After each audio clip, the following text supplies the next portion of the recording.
That's right. I know. You got ammunition tonight. You good. I got it. Oh, come on, man. Is that what Bob went and did, Mega? Yo, what is going on, people? It is Saturday night and next podcast is live. Yo, as you can hear, guys, the kind of like the before show, the behind the closed door show has been popping already. What is up, everybody in the chat? Welcome to another episode, and we have past, present, and future covered in tonight's episode of Next Podcast, but, we can't go into the topics until we do the intros. So, let's start with this guy first, because my electric bill is climbing. The more my lights flicker like that, turning them off and on and whatnot. But, guys, it is time to stand up, show that respect, kiss that ring, the Don! Man, that has nothing to do with your electric bill. It just means you have to replace your light bulbs more often, and you may have seizures. So, outside of that, let's start the podcast, guys. Nice, brother, nice. And I will go next on the list.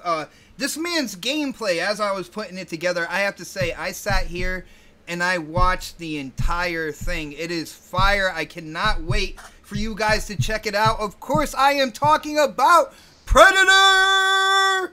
The man who should always win every single week. See, I give you a shout out, man. I think you're gonna be humble, and you go with like you're gonna have your own ring for Kiss the Ring. Every time man. I'm humble, I still lose. So fuck it. So let's go all out, right? We're going in. Yeah, no doubt, man. Dude, the interesting thing about that is I'm gonna say it up front. You did the blackout, right? Yeah. Dude, I was watching that. I was interested in seeing, and I think we'll get into it today in some of the topics or whatnot. But I definitely want to hear, in the show what you think about that battle royale mode. So, for sure. All right, and next on the list, coming live from the 405, and he's just trying to talk to the intelligent gamers out there. I am talking about my brother K. Mega! What's happening, everybody? It's good to be back. And it's definitely feels good to be back where K Mega's gameplay belongs. With the gold. Mega, you see, I changed it up. You see that? I see it, yeah. It looks good. I couldn't watch it with Don's trash or with anybody else's, feeble attempts to show masterful gameplay. Oh my goodness. But here we go, right here. It starts off as even last week's good stuff. But I know that y'all would do a self promotion with the GRG car, but it was the one game that I was showed at the very end that got me over the top, man. Yeah, I think so, man. Everybody on in Twitter, when they were talking about your gameplay, it was basically that one game at the end. That everybody... Kingdom of Alamar, I think how you pronounce that. But Amalur. One game. Amalur, man. All the gameplay. Well, no, people like this racing game. But hold on, no, because look, let me be country. I can't, I can pronunciate pretty good, but there's just some things that just sound crazy to me. But this game right here, this game is coming to Xbox, and so this is a fun ass racer. So. Get ready for that. I will let people know, except for the occasional PlayStation title, all the games that I show, I play on my Xbox, so I should get a couple extra votes for that. That's all. That's what I show. See, this is what I do, right? I should know. I have a feeling about certain games that's going to be coming to Xbox, even if it's going to be like this racer here that's coming, just being ported over, or for games that's going to be on backwards compat, like Kingdom of Alamar, or however you say it, Alamar, whatever you say. Amalur, the Kurt Schilling game. Let's just put it like that. Yeah, let's put it like that. So, why do you keep crashing into the wall? I'm not crashing into the walls. You can go up over the walls and stuff. That's why it's called, the game is called Grip. You can go all over the walls. You can Yeah, you did straight front end collision like on a few big boulders, man. It stopped. Mega, it's cool, man. It's cool. You haven't been on top for a while. I don't see no walls. And I'm here. It's cool, man. Straight through. Maybe look at these skills. Look at it's cool. I'm good. Happy for you. You haven't been on. You haven't been winning in a while, so it's good. Let's go to our guest, please. Yeah. Well, yeah, guys. Before I announce our special guest tonight, I want to give a shout out to the Angry Otter, which unfortunately he could not be here tonight. He is somewhere lost in the land of angels right now. And I don't mean he passed away. I mean he's in L.A. So if there are any fans of the show out there in L.A., go search for the guy. I don't know where he is over there. Make sure he's okay. But we have a special guest filling in, and I am proud to give this man his intro. He is an up-and-comer on YouTube. He talks about gaming news and common sense, but he brings an entertainment. He's in L.A. So okay. You gotta turn his mic down. Oh man, who did it? Who's the rook? That's I'm waiting. That's the rookie. That's the rookie. Yeah. No, that's not me. No, that was me. Like Fred. I said, that's the rookie. Fred, you're supposed to be Negative, sir. professional, but no, he brings an entertainment twist to talking about gaming news and stuff like that. I did put his channel in the description below, so when you get a chance, definitely check out his channel. I am talking about my Destiny 2 brother himself, Noximus! Blah, blah, blah, blah. Yo, what's really good, everybody? Noximus1 here. And yo, shout out to Xbot448 and the panel giving me this shot, man, letting me come in here and rock with you guys. I really do appreciate it. Yeah, I can't wait to get into these topics. Let's get it done. That shit wasn't me. That was Pred. That was Pred. Hashtag that was Pred. Yeah. I was going to ask you was that a card backfiring or was it a gun going off? I'm not sure which one it was. I'm from the boogie down, baby. You would have known it. You would have known. If shots were going off, you would have known them. It would have been distinctive. Well, yo, check this out, guys. I want to dive right into the topics, and we were talking about this right before we went live, and there seems to be some emotions behind this, and it's a game that just released. It's Shadow of the Tomb Raider. I know there's quite a few people out there. I want to hear, the people on the panel who have the game. I want to hear kind of like their thoughts and impressions on what they're doing with this final entry into the trilogy of Lara Croft becoming Tomb Raider. So who on the panel actually has this game right now? Me. Okay, Mega? So Mega? I think all I of got them. it too. Mega, Predator, Don, and Nox. Did you get the game? I do not have the game. I have the prior installments. I have the definitive edition, and I have Rise. I mean, I have it. I haven't played it yet, but I do want to play Shadow of the Tomb Raider. All right. Well, I do have questions because I haven't played it either. So I did develop a couple questions for us. Kind of like unhappy few who didn't get a chance to go in on the game. So let me start with the Don here. Yo, Don. I'm really interested to hear. What is good about this game? Is this game something that you feel should be picked up? What are your thoughts on Shadow of the Tomb Raider, man? And I don't really hype a lot of games up a whole lot, but I'll say this about the game: it's probably the best story-based game I played in 2 years. Whoa! On every platform. Obviously it's a strong opinion. It's my own opinion. Yeah. But I've enjoyed this story and the way this has evolved more than any other story-based game. And so if you're into story-based games, that's what this game does really, really well. It's not without its flaws, but man, it's really hard to find them, to be totally honest with you. I got to ask you, Don, first off, 2 questions. I want to ask, how far do you think you are in the story? And what makes you say this? What about this game are you so kind of on board with, man? According to the save file, I'm at 25% or something like that. Is what they say. So for whatever that's worth, I don't know if that's based on collectibles or based upon just where my character is leveled up, because there is a leveling up system in it, or if it's just based where I'm at in the story. I don't know what they base that off of. But you literally the first 3 seconds in the game, before you even see things on the screen, it grabbed me. And I don't want to give it away or anything like that.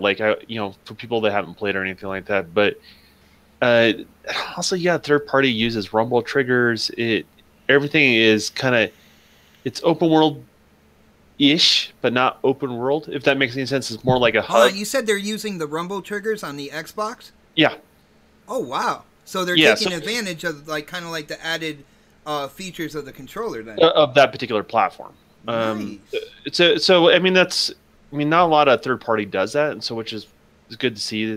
See as far as that's concerned. Yeah, I didn't know that, man.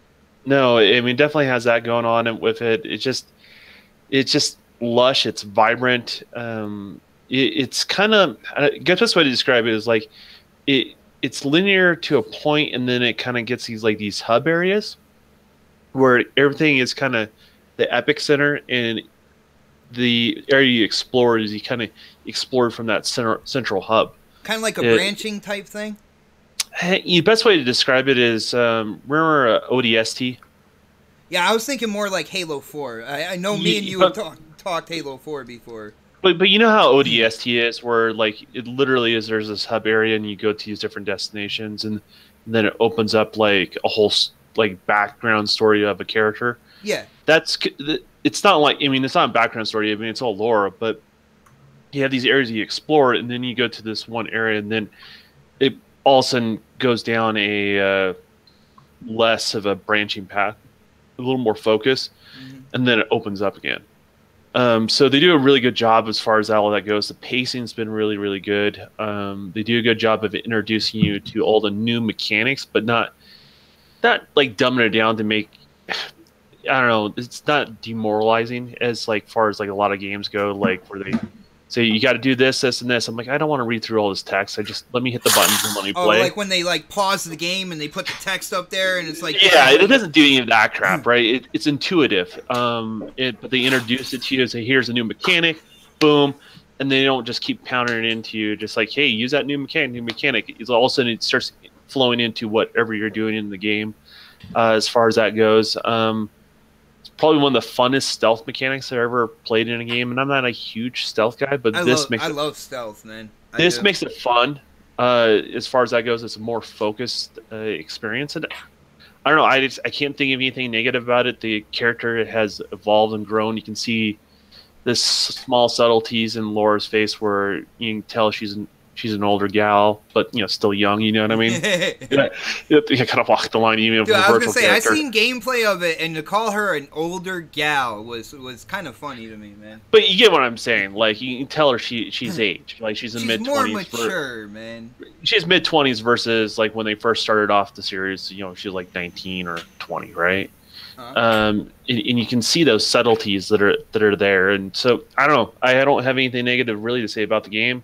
I'm excited to play it right after the podcast, and I don't know what Mega's feelings or Pred's feelings on the game, but I'm enjoying it. With the way Mega came in on the intro, we're gonna have to go to Pred next on this. I want to hear what Pred thinks about Tomb Raider. Actually, Mega, there's a reason why I'm kind of holding you off till last, and that's fine. No problem. All right, but Predator, man, what do you think so far about Tomb Raider? Is this does this look like it's going to be a quality story to kind of end off the trilogy that they started with, with Tomb Raider a few years ago? Oh, definitely. I love the last Tomb Raider. That was one of the few games I 100%ed when it first came out, with the exception of the DLC. Like I don't really play games like that to the point where I have to complete everything. I did the last one. And I probably will on this one. Like I was trying to get into Spider-Man, and I knew this was going to happen. As soon as Tomb Raider came out, I would not touch anything else. And even today, I've been playing it all day today, and I got a code for the Black Ops beta on Xbox, and I didn't even touch it because I was so busy playing this. I love it. I love the stealth mechanics. I love the story. It's like it's open world, but it still kind of leads you a little bit. It's a really good story so far that I've been playing. All right, now probably about maybe 15 to 20% into it now.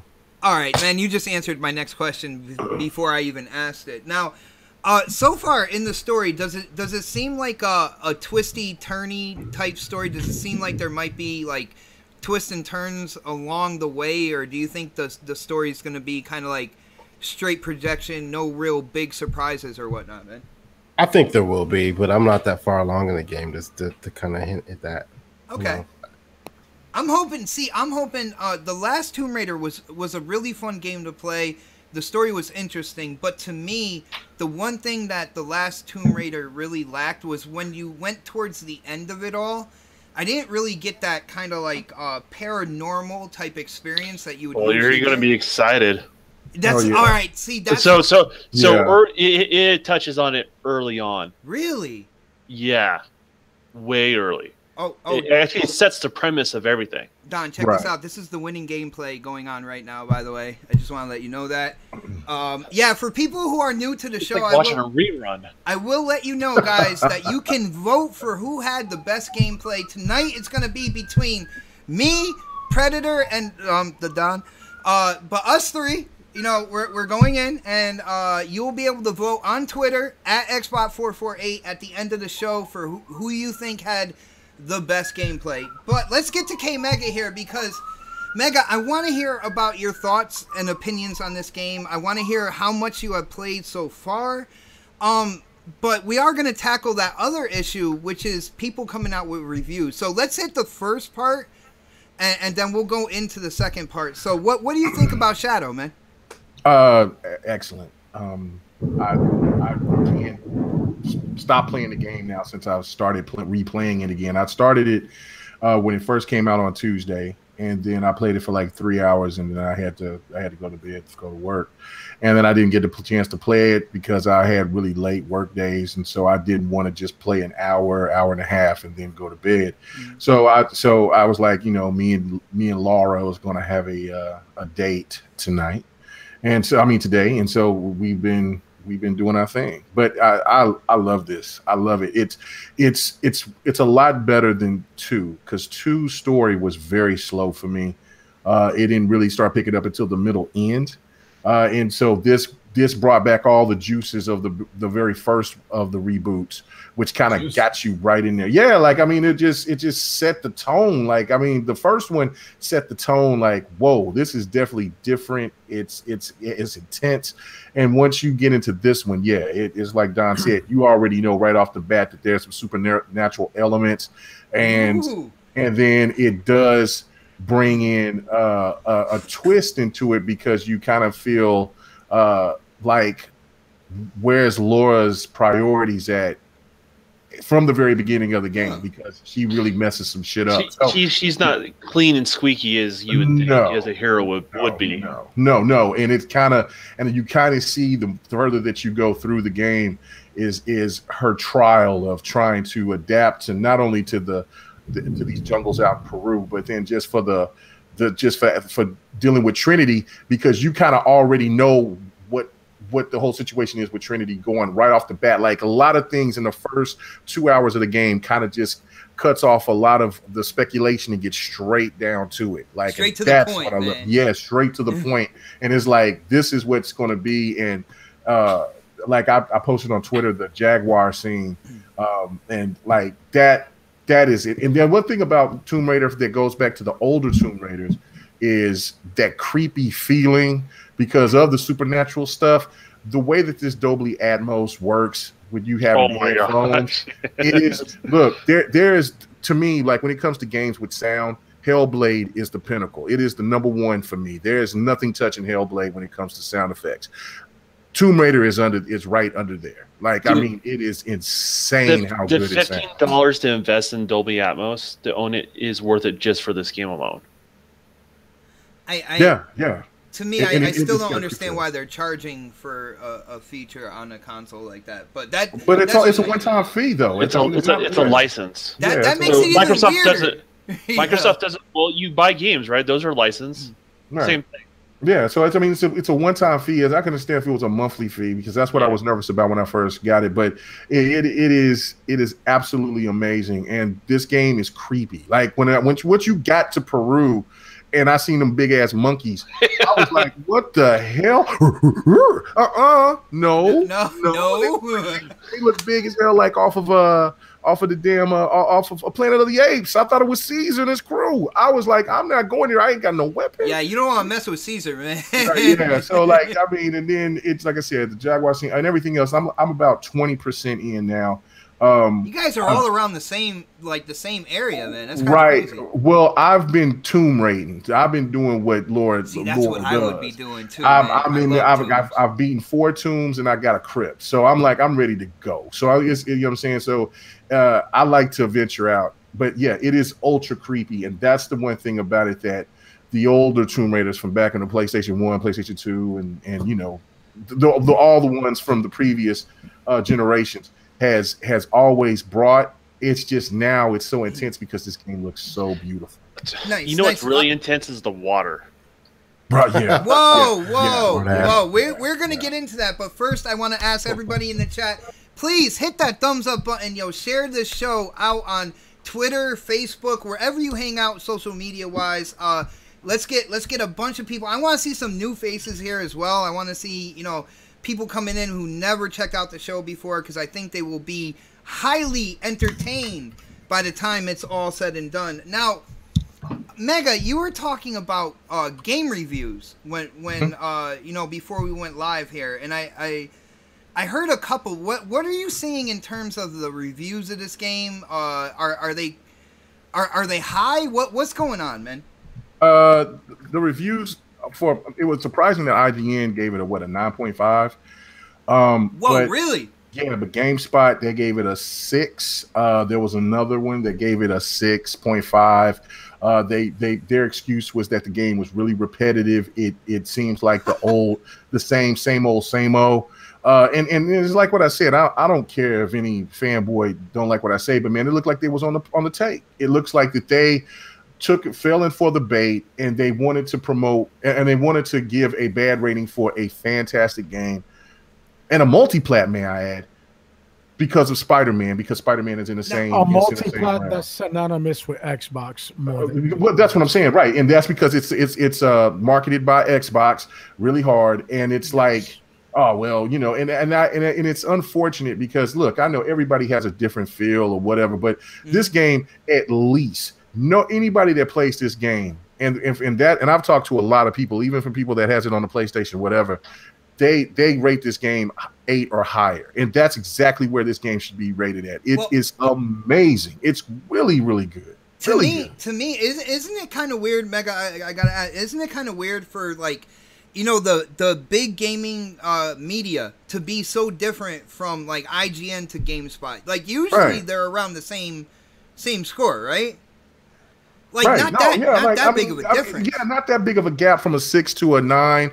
Somebody said it was a 9. I thought it was a 9.5. Excuse me for my mistake, but it's the thing to me is like, look, if you said it was an 8, and if you even go and say that, look, it's not my cup of tea, I'm going to give it a 7.5. A 6 is basically saying that this game is mediocre and it's a rental. Not, I'm saying that's almost from when you get to 5, when you get to 5s and less, those are not viable games. I give a 6 to decent, okay indie games or whatnot. Yeah, like just wait till it has a chance to go to Game Pass if it goes to Game Pass. Like that type of that's the type of games that you want. Like look, there's these other games that's out here that you want to buy other than Tomb Raider, and that's not the case. This game is one of the best games this year. This game, to me, from so far, I mean, it could be a train wreck going down from the end, but I've already, our boy PP Reaper, he's already beat the game. He gave it an 8.5 to a 9. Other people that I know that's close to the end or that's have beat it, they've said that this game is a definitely solid 8.5, 9. So look, if you got all these people that's giving this game high marks, high ratings, then there's something wrong about that 6. And that to me is disgusting. That's why I don't listen to reviews, man. Just play the damn game and see that it's the real deal, man. It should be definitely a contender for Game of the Year. And I played God of War Detroit. You better watch it. You better watch it. No. I'm being honest. I played God of War. I beat God of War. I'm just saying there's haters out there. Those are the 2 best games this generation. I mean, not this generation. Sorry. The 2 best games this year, and Tomb Raider should be in that discussion already. Well, Forza Horizon is coming out, and we are going to get into that demo a little bit later. I do want to go to Knox now. Knox, you heard what people on the panel that have played the game, what they have said. I'm pretty sure you have seen gameplay, and now you hear about reviews. You got IGN at 9.5, right? Oh, now, happy birthday, Delirium Blades. Oh, happy birthday, Blades! Man, you just brought that out of nowhere. Wait, man, I thought you was hatched. Yeah, that's still a birth. I guess. I guess. He was hatched, so that means he was born. He was born. That's true. He didn't come out. There was conception. There was conception somewhere. Right. Is that what we're celebrating? Yeah, he came from a lizard. Yo, we're talking lizard people, Illuminati. Yeah, lizard people. Yeah, Z. You remember that show, Z? I mean, V. V. I was gonna say Z. You're thinking about Next Gen and his conspiracy videos. Oh man. Shit. Yeah. But Knox, after hearing all this, man, it is getting a couple lower review scores. Me personally, I don't really care about review scores. I thought it was interesting the wide range going with the big gaming media. Like, I gotta ask you, I know you kind of touched on it, but what do you think's going on there with such a wide range within the big gaming news sites out there in terms of the reviews? And what do you think this game? Do you think this game is going to have kind of like longevity moving forward? Do you think there's going to be people buying this for a while and enjoying the game, man? I mean, there's no reason why it shouldn't. The game, the franchise, I should say, has already proven itself to be a above stellar franchise. Mm-hmm. And once you see that disparity when on Metacritic, the PlayStation version is getting the 78 and the Xbox One version is getting the 83, you already see that scores are just being manipulated or skewed or looked at from a different point of view just because of the platform that is affiliated with that franchise. And right now, for some reason, not for some reason, for the reason the Xbox paid for that franchise to be synonymous with its name. Mm-hmm. It is an Xbox marketing exclusive. So marketing wise, Xbox has all the rights to it. And that's why on Xbox, 83 on Metacritic. PlayStation, they know they love it. It should get even better than that. But they don't want it to, oh my God forbid you say an unkind word about the game of the millennium, Spider-Man, that's going head to head with, and hey, I love Spider-Man. I'm going to buy that game. I'm waiting for it to hit the budget bin because I'm on some Forsaken shit. Yep. Know that. Yep, that's the right way to do it.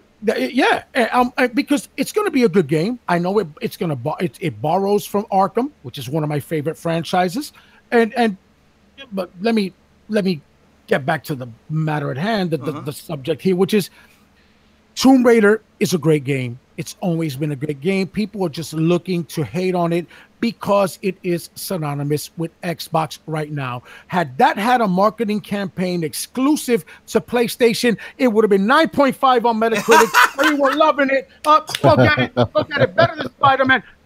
Game of the millennium, whatever, the trifecta. It would have been God of War, Spider-Man, Tomb Raider, done. The Holy Trinity right there, man. The hat trick, baby, the hat trick. Yo, nice, Knox. Yeah, I'm gonna Predator. With all this said and done, this is the last game in the trilogy, and I think the more interesting question now when it comes to Tomb Raider, what do you think's gonna happen? Do you think the trilogy has done enough that we're gonna see more Tomb Raider games in the future? Where do you think Lara is gonna end up, man? If they go away from her, that will be kind of shitty. It'd be like having Halo without Master Chief. Dude, she's been around forever, man. I know, and that's what I'm saying. She's iconic. So it'd be hard to kind of reboot the franchise with another character, or even bring, have her just retire and have someone else come in, like a sibling or something like that. I don't know. I think they'll still make another one, to be honest with you. They say this shit all the time because they did this with Halo in the beginning. They're like, oh, this is it, and then, they came out with all these other iterations of the game, and she's not going anywhere. I think they'll just come back with another version, a reboot or something. I don't know. She's not going anywhere. I think you have to keep her where she's at. She's good to go, bro. All right. Well, let me go to the Don on this. Don, I'm not sure. Have you played the first and the second one in the trilogy? Mm-hmm. All right. Yeah. So with these three games coming out, and I believe the first one was highly regarded. The second one, there's a lot of fans of the second one. Third one looks like it's looking decent, man. What do you see? Do you see more Tomb Raider games moving into the future, do you think they're gonna do more Lara Croft titles, man? Man, I would hope so. You always hear like the news, like it underperformed what they expected.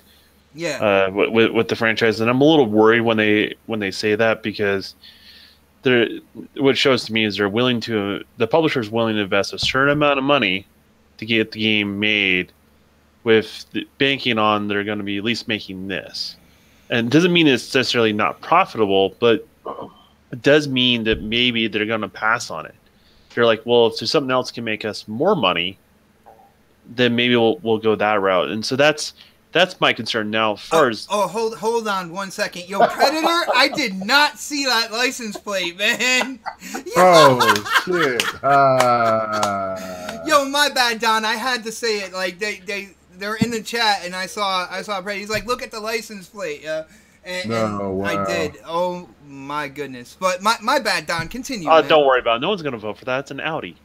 Oh, dude, that's the same car I picked, though. Cold-blooded. Well, there you go. My the beta, you know. So. My statement still stands. It's an Audi. Dude. So you feel like they're like, do you think there's more coming down the road? I like what you said about the, lower than expected, because I feel like this trilogy started really, really big with the first one. Yeah. And the reason why I feel this is a good question is because this trilogy ends. They can cut loose and just like move away if they wanted to. So I don't know. Do you think they are going to do that, or do you see more Tomb Raider coming out in the future, man? I don't know. It's guesstimate, man. It's hard because I know more behind the scenes. If they're thinking we can take the same amount of money, invest it somewhere else, and get more for your return, that's what threatens Tomb Raider. Can I get in on this real quick, Don and Bot? Yeah, go ahead, man. Yeah. Hey, listen. I mean, Square Enix, they'd be foolish to not continue with this franchise. I mean, unless you're going to leave it alone to maybe embrace Legacy of Kain and you're going to bring that back or something to that effect. It'd be foolish to get rid of this Tomb Raider. It's a great game. That's great gameplay, great visuals, great everything. I mean, overall, the only thing I would like to see, the only improvement, and I've only played the first one, which is the definitive edition to completion, and a little bit of the second one, right? The Rise of the Tomb Raider. I haven't played. Me personally, I like the first one better. I'm gonna let you guys know that right now. Yeah, I thought story-wise, I thought the first one was a lot better. Towards the middle end, that's when Rise of the Tomb Raider really kicks in. Because it's really slow for the second one. A nice multiplayer component to keep people dangling on that string would help the game tremendously. And the second one had something similar to that. Yeah, no, the first one did.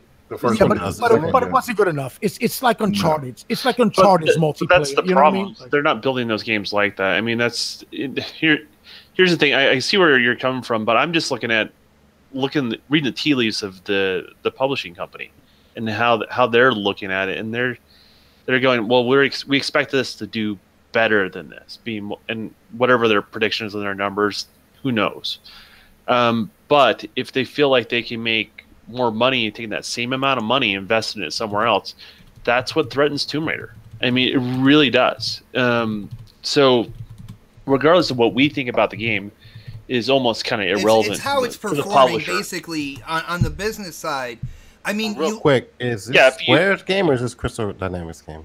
It's Square's. It's Square. Square owns the property. But it is Crystal Dynamics that is with Square Enix. That's the studio that was originally rebooted it. But the third one, they actually have somebody else involved. I forgot. I think it's the same people who did Deus Ex, or if I remember correctly. Yeah. So I mean, it was ADS Montreal. ADS Montreal. Yeah. So regardless.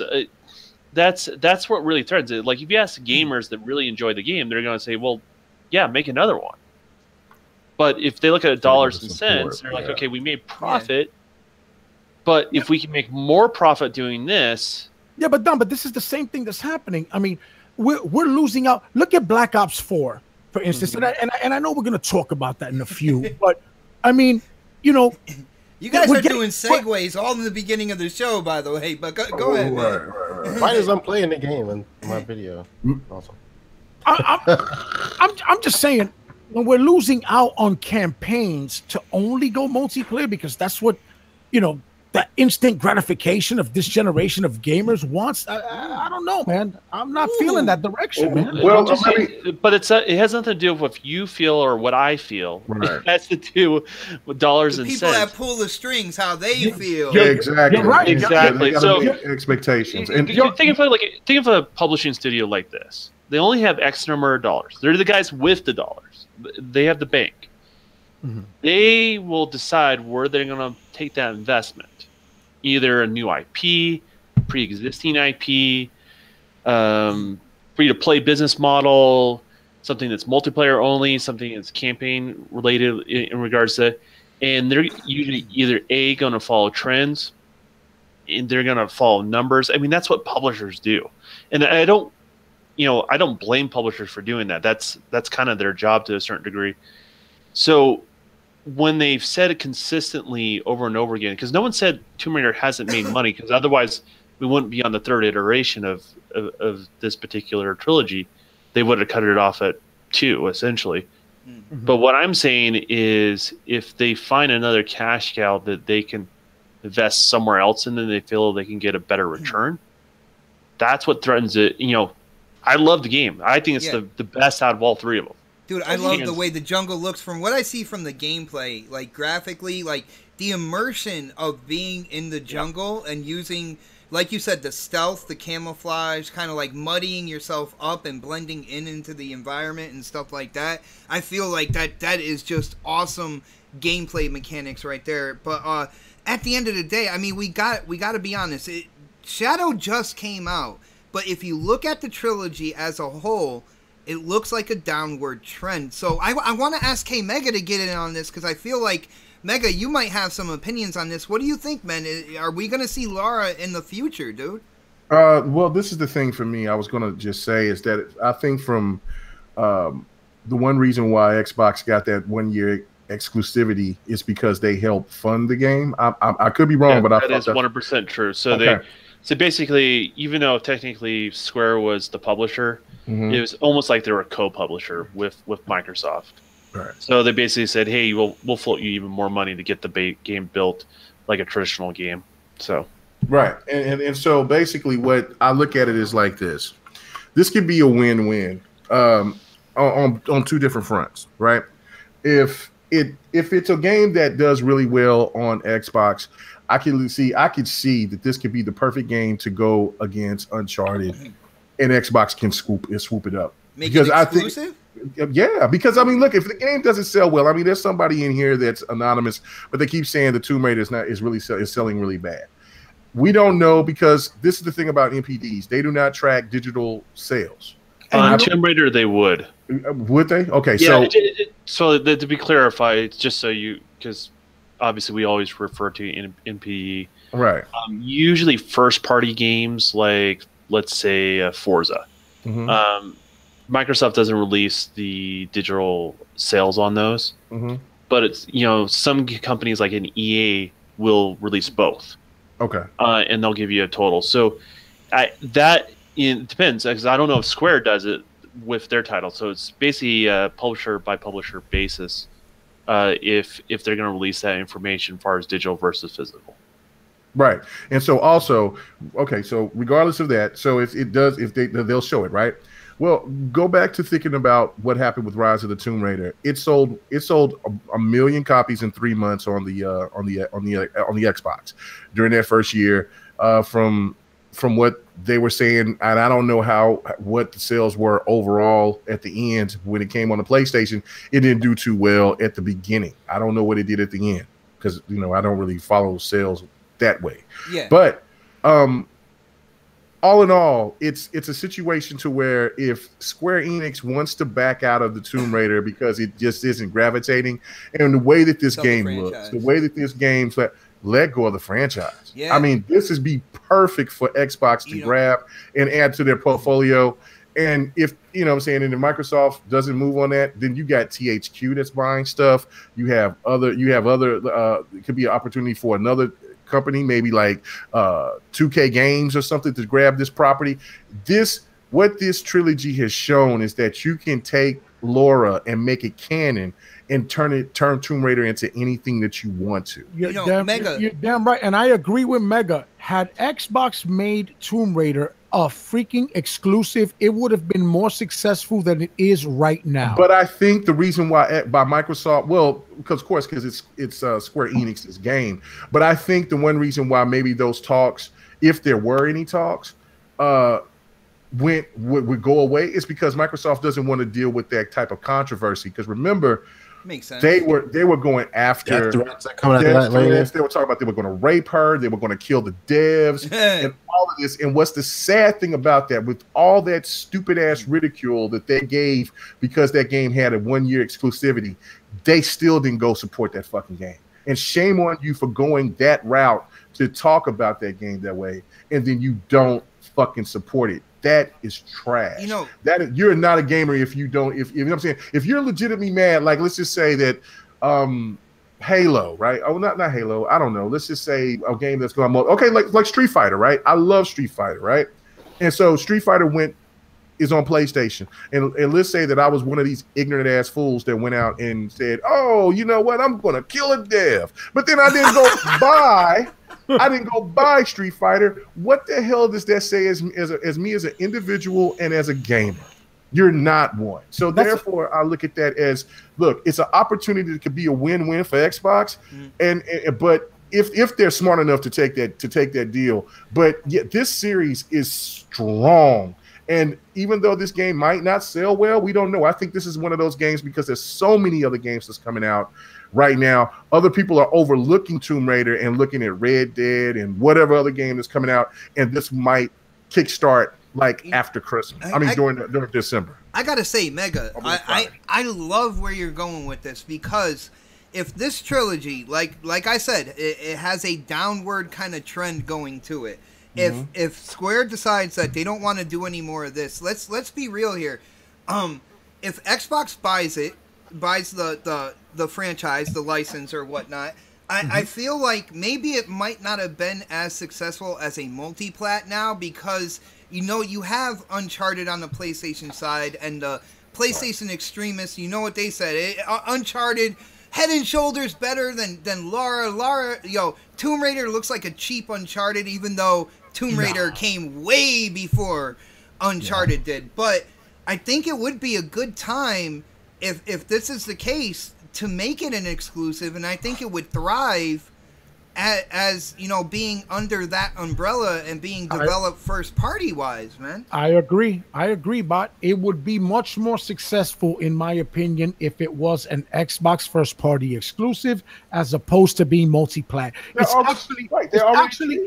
actually exclusive. It's sad. And no, not only that, because they're treating it like an Xbox exclusive, it got a 78 for the PlayStation side and getting hate, which is absurd. It's that's just ridiculous. You want to hear something ironic about all of this shit? Where did Daryl Gallagher come from? Oh, from Square Enix? Yeah, from he rebooted the first one. He came from Crystal Dynamics. He rebooted it. Yeah, so he's the first one on that one. So Pred, you know what? Come on now. He's reading tea leaves now, man. Pred is actually, he's on to something. Look, it would be the perfect opportunity, because Square Enix would if this game doesn't, they already was pissed off because the first Tomb Raider didn't meet expectation. The second one, I have no idea what their expectations were, if it met it or not. Of course, they said it didn't meet their expectations on the second one. So if this is going to sell like trash, they're going to go to something else. They're not going to try to bring back Tomb Raider, and you know what? This would be the perfect opportunity for Microsoft to go and snatch a fantastic franchise to counteract Uncharted. And there's something here, because like we said, Crystal Dynamics, they did oversee the project, but they pushed it off to a different dev team as well. So I want to get the developer in on this. Yo, Don, what do you think? If there's a downward trend here, initiative. Oh my God. if there's a downward trend on here, if Square decides that they're really not going to deal with Lara Croft anymore, even though, as you can see from the gameplay right now, the quality of the games that have come out and how much the panel is enjoying it. Now, Don, could you see Tomb Raider possibly being exclusive on Xbox? Xbox possibly buying the rights to the franchise, man? Man, you're gonna hate me. Here's the thing: is sometimes certain publishers will buy games to shelf them. To shelf them, yeah. That happens behind the scenes. People don't know that happens because a lot of times before that even because trends travel in a circle as well. So there might be down the road. This stuff happens with in the movie industry a lot, right? Yeah. Like there's something that was in development and studio goes, well, love the idea, we shelf it, we own it, and we only spend X number of dollars on it, and we're not going to, even though we can make some dollars, we don't want to compete. We don't want to compete against that product. So it depends on how Square Enix, perspective is on it. And so there's just as equal of a chance they say, you know what, we're not making any more Tomb Raider, and neither are you. I'm taking my ball and going home. Basically, yeah. I mean, that's something that totally can happen, and it is the part of the industry that's not talked about. I've been the year I went to GDC, I talked to a lot of people, and they said, yeah, whatever you do, don't sign a deal. Like they had a little list, like don't talk to this publisher or this publisher or this publisher. They're known behind the scenes to do that certain thing. I don't know if that's the case with Square Enix or not. I never had a conversation about them as a publishing company. But, they could take that perspective. Hey, we spend X number of dollars. It's worth more to us just not to sell it to somebody and not have that competition out in the space when we're going to release whatever the next project is than it is to sell it or make another one. So I mean, these are the harsh realities. Yeah, it's stuff that happens, man. I'm not making friends, I'm sure, by bringing all this stuff to the forefront with anyone, but it is what happens. It's how it works sometimes. So, yeah, I mean, as far as Derek Gallagher is concerned, I mean, he could do amazing things with Tomb Raider. I'm pretty sure he can do amazing things without it too. So I don't really doubt that man's talent in the team that he's trying to put together. So. I don't really care about the coalition obtaining the franchise. I mean, I think he can equally do just as something good with Perfect Dark if he wanted to, and that's readily at his disposal. Essentially, he doesn't have to go through nearly as much red tape. So it depends. Yeah, I was gonna say at the end of the day, I would love to see looking at things from a common sense standpoint, I see the downward trend in this trilogy. I see, pushing off the third and final chapter to another developer while, was it Crystal Dynamics was working on something else. And I see them kind of possibly just leaving it there. But I would love for Phil Spencer to kind of go over to Square and see what, kind of like gauge any kind of interest or anything like that. I feel like, with Uncharted being on PlayStation, I feel like, Tomb Raider would have an incredible home on Xbox moving forward. So if Phil is watching or if he checks this out afterwards, come on, Phil. Maybe I'll get Snaps to kind of DM Aaron Greenberg real quick and see if she can get the message passed on throughout, inside Xbox or whatnot. But, I mean, if they are looking at that, it has nothing to do with this conversation. Yes, it has everything to do with next podcast, man. What are you talking about? Hell yeah, it does. Yes. But that's how that works. I mean, they're obviously always in talks and they're always looking at stuff, and if it fits within what their business plan is as far as all that stuff is concerned. That's a legacy franchise, man. That would be incredible. Here's the thing. Here's what I would close with Tomb Raider is, like, I don't care if it's exclusive. I don't care if it's multi-plat. Just make another damn game. Yeah, like, I agree. Keep it going, because I think, and keep pushing what you're doing, because I really felt like they pushed this one and it shows. But the thing is, Don, Don, you're a developer. You know how much a game, the production value of that game is ridiculous. Microsoft needs to really, in my opinion, make that exclusive and maybe even try to get on board with a couple of other games. Like I said before, bro, maybe bring back the Blood Omen Legacy of Kain franchise. Legacy of Kain, man. When you said that, man, I just sat back in my chair. I was like, damn. Yeah. Like, yo, bring back Pandemonium, bro. Bring back there's Crystal Dynamics, Silicon Knights, IDOS. They got franchises up the yin yang, bro. That Square Enix owns all of this when they bought out these studios back when. Do they really need to buy old franchises? They can make any franchise. These are validated franchises. Let's be honest though. These are done. Would you not like to see? Would you really not want to see a new Blood Omen game? I would love to see that, brother. I don't want to see that old game. Really? Here's the thing. Damn. You have a different group of talent. You are hiring new studios. They have things they want to do. I want them. They're in a situation where they're kind of a little bit unchained. Microsoft is listening to those companies. Okay. So if we're seeing those companies have the ear of the publisher, and we have an opportunity to see types of games we haven't seen before. It doesn't mean anything bad about those older franchises. They have a unique opportunity to make something special, make something unique. What I'm saying is, Don, these older franchises, they have a reputable name. They have the appeal. They have the draw in. Everyone knows them. It's like Shinobi. Well, I will say, let me. I don't know about everyone knows them. Well, hold on. Let me just make this last point. Hold on. Let me just say this and then you go ahead. I'm sorry, but I just wanted to say, if they can keep making a DOS X, then they should be able to make another. It's Deus Ex, and I love the stories in Deus Ex. But I feel I will end this with this. There always needs to be a balance. You see Predator got rebooted in the movies. You see different movie franchises get kind of like rebooted in the future and stuff like that. But they don't bring every single classic and reboot every single movie all at once. You know what I'm saying? There's a time and a place.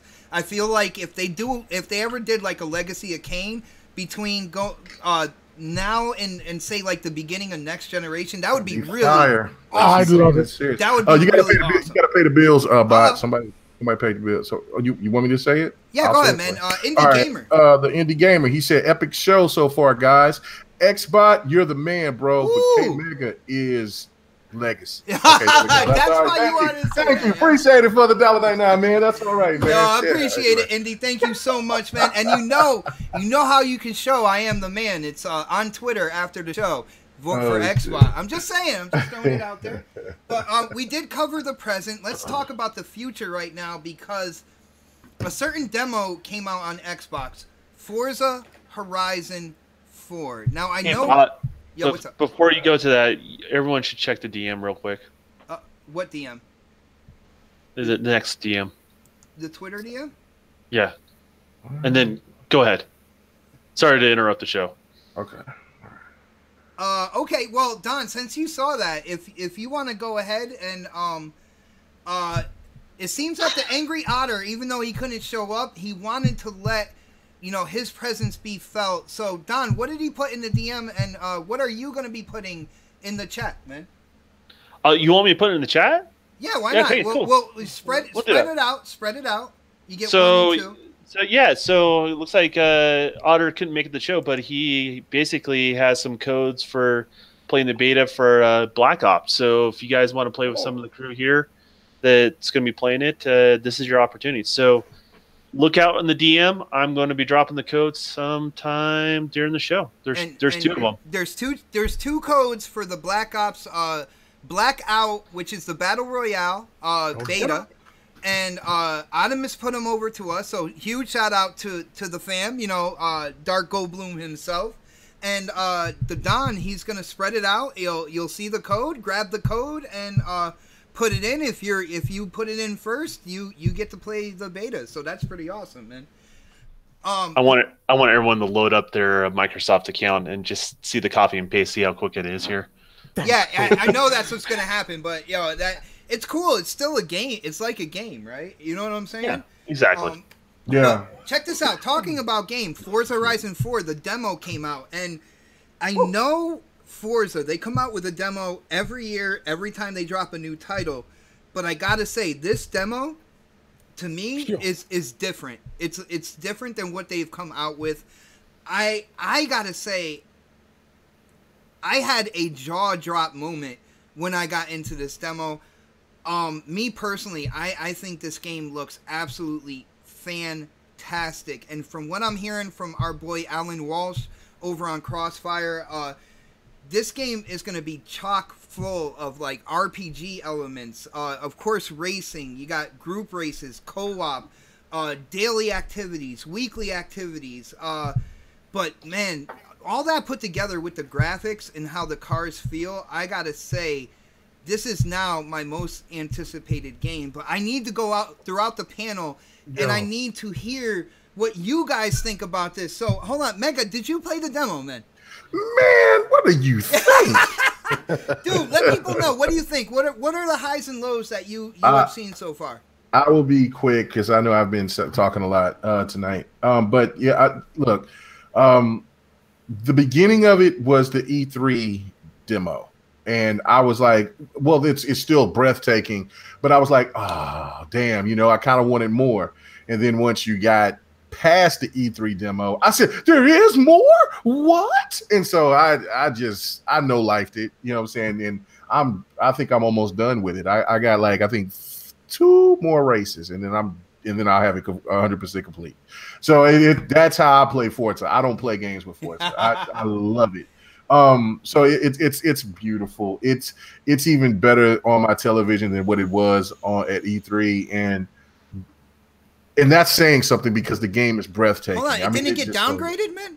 No, I don't know what these fools talking about, bro. No. And so it's just great. It's a testament to what Turn 10 and what Playground Games they do with these games.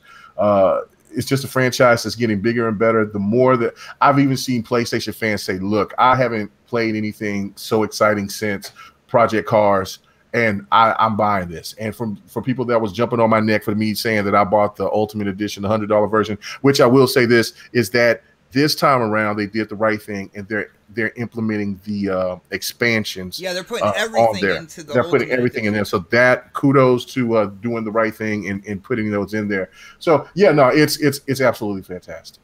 Well, let's be honest now. Playground Games, they definitely have the money now, being a first-party dev team, that they can put everything all in one package and put it out there for the gamers. But let's go to Predator. I'm gonna save Knox for last because he's got a very interesting perspective that I can't wait to share. But let's go to Predator first. Pred, we saw the gameplay, we saw the license plate.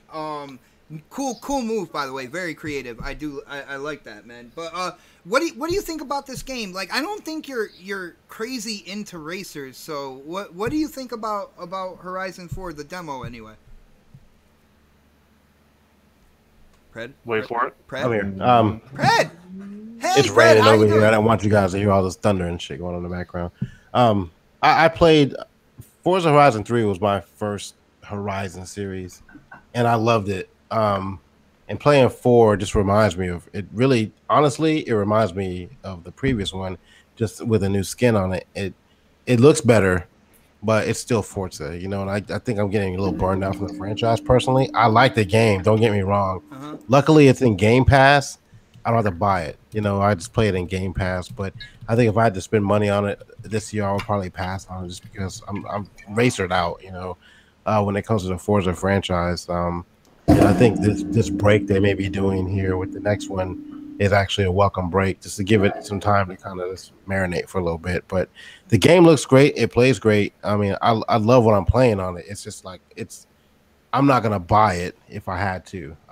Like I said, it's in Game Pass, so I'll fuck with it in there. But dude, you could own your own taxi company and do and pick people up and bring them to different locations in the game as well, man. And see, I've never really gotten to the multiplayer of it, and I think I played about 2/3 of the way through Horizon 3, and I just, at a certain point, you just get tired of it, And plus, I'm more of a closed track racer anyway.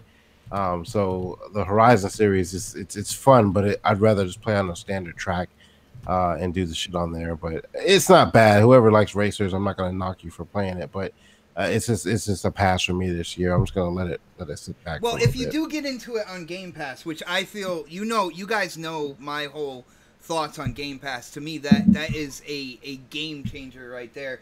I will let you know, and man, if you don't want to get into traditional races and stuff, you can be a stunt driver. And that right there, you can progress through the game as a stunt driver. Dude, oh my goodness, I love that. Yo, Don, what do you think, man? I know you're almost kind of like a newer fan of Horizon. You are a motorsports guy. Beginning of this generation. I believe you tried out, was it Forza Horizon 3, and that's the one that hooked you?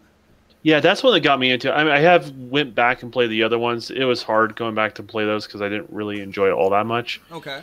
But 3 totally got me sucked in. This is just more of 3, what I liked from 3. Mm-hmm. So I'm definitely in. I spent the $100, got the edition with all the whistles and all that sort of stuff. I did that with the last one as well. And all the car horns. Instead of bells and whistles, it would just say all the car horns, man. You can have the Sea of Thieves music. For I knew you were going to bring that up, too. I served it up, man. You just hit that home run right there.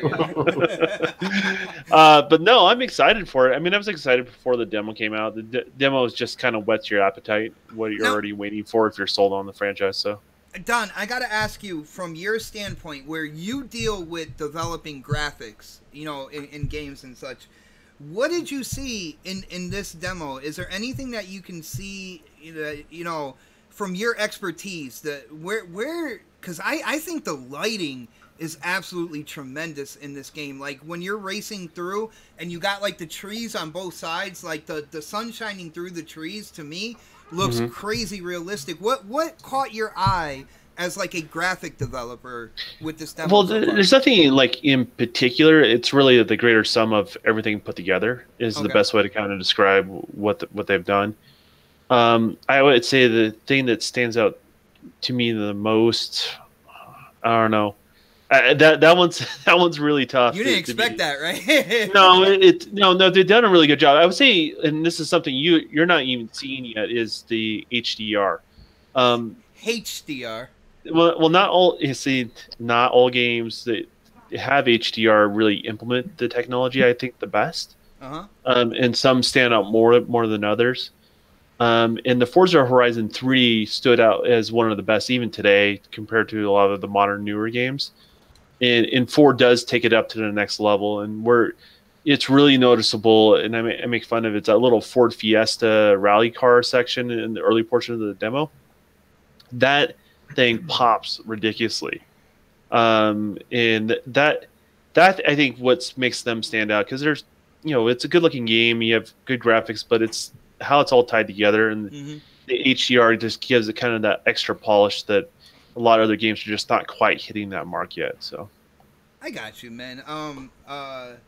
Let's go to the man, our special guest, Noximus. Now, Nox, you were talking about this demo when we were off air. Why don't you share with people like where you're coming from as a gamer, and then what you thought about the demo once you started playing it, man? All right. Look, I'm a keep it a buck with you guys. The Forza Horizon demo, pretty damn impressive, I must say. And this is coming from someone who isn't a racing game fan or a car enthusiast or anything like that. But I must say, driving through these gorgeous ass environments, when I drove through a wheat field and the shit was getting stuck to my wet car side panels, and it was crazy. While listening to Don't Sweat the Technique, my man, I'm gonna keep it a buck with you. And that this is on Game Pass, and that for $99 you could get that with 7 and Forza Horizon 3. Oh man, that shit is a no-brainer, brother. I'm definitely looking into embracing and jumping into Forza Horizon, bro. Like, and you can also play your music like you can on 3. You can have your own. It still has like that groove type thing. Still you go through like groove. You just go through Spotify, right? Now, yeah, you just go through. Well, you can go through groove. Wow, I didn't even know that. Still bro. works on there. Yeah, so you can put your own music in there. I didn't know that, but I'm gonna tell you something. And I just kept it at the 4K Ultra 30 FPS. I wanted to put it at the 60. But damn, it was just so impressive that way. And like I said, bro, I'm not a racing game fan by any means, bro. Like the last one I played was like Ridge Racer on the PSP. Ridge Racer, that shit is fire. Hey man, Ridge Racer. Dude, I think Knox, I think you're impressing K Mega. You might get an invite to GRG sometime. You might get an invite to GRG. Boy, that Ridge Racer is life. Come on. Invite the kid, baby. You know what? You might have to come on down, bro. That Ridge Racer is life. That music on Ridge Racer was top notch. One of the best soundtracks in gaming history. And that's my thing too, because I love a soundtrack, a nice soundtrack. That's one thing with what was it, Mafia? Was it Mafia 3? Yeah. That soundtrack was lethal in that. Oh man, we got a bromance growing here. I think I gotta step in here. Hey man. You have a man crush over here, man. This boy over here talking that good flavor. I like that. Let me switch over. Don. We see what's going on with the demo. We hear what Alan Walsh is talking about. He's got an inside track on the game. Now, if all this content pans out, what do you? I know we talk about Game of the Year and stuff like that. Do you think a racing game like this will ever be Game of the Year? And I got to ask you, if this game does pan out, do you think this is the final game that will put like Horizon completely over Motorsport in terms of the flagship racing game on Xbox? I'm not saying Motorsport's going to go anywhere, but this is the one that's going to be the most popular. This is the one that's going to garner kind of like the most attention moving forward.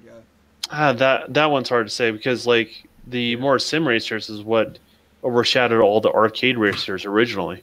Yeah, I mean, if you go back to if you go back to GT, right, on the PlayStation, that's what kept like the genre really alive. And then you had like the Need for Speeds, where it just kind of something on the side. It was like the success that no one really talked about, because it was very successful as a franchise.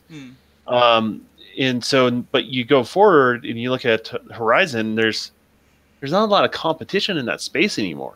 And it seems like, what at least seems like to me, Forza is just eating up all that. It's eating up the simulator racers and the market, and the blend, and the arcade simulation blend as well. And Horizon's eating away at all the arcade style games, as far as popularity and as far as that's concerned. Because I think they hit kind of the winning recipe with that group, with using the Forza tech engine and and how they're utilizing it, so it's approachable for more people, but it's more grounded in some sort of reality. So I think it's one of those things people are going to look forward to when the next Horizon comes out, and they're going to look forward to the next Motorsport, as long as they keep up in their ante as far as all that stuff goes. Dude, so Playground has gotten above and beyond. Like I didn't think maybe a slightly better or slightly bigger Horizon compared to 3, but like when I saw the demo, when I actually got in and I was playing the game, dude, I am so impressed with this development team and how they continue to raise the bar every 2 years with Horizon, man. Well, just to tell you what's going to happen. I'm sorry, Don. I just have to say this. I just think that this is just a testament of what they're going to do with the open world game that they're working on, which pretty much is going to be Fable. Yeah, I was going to say. Hey, man, I'm not playing it. If Fable has skinny jeans, I'm not doing that.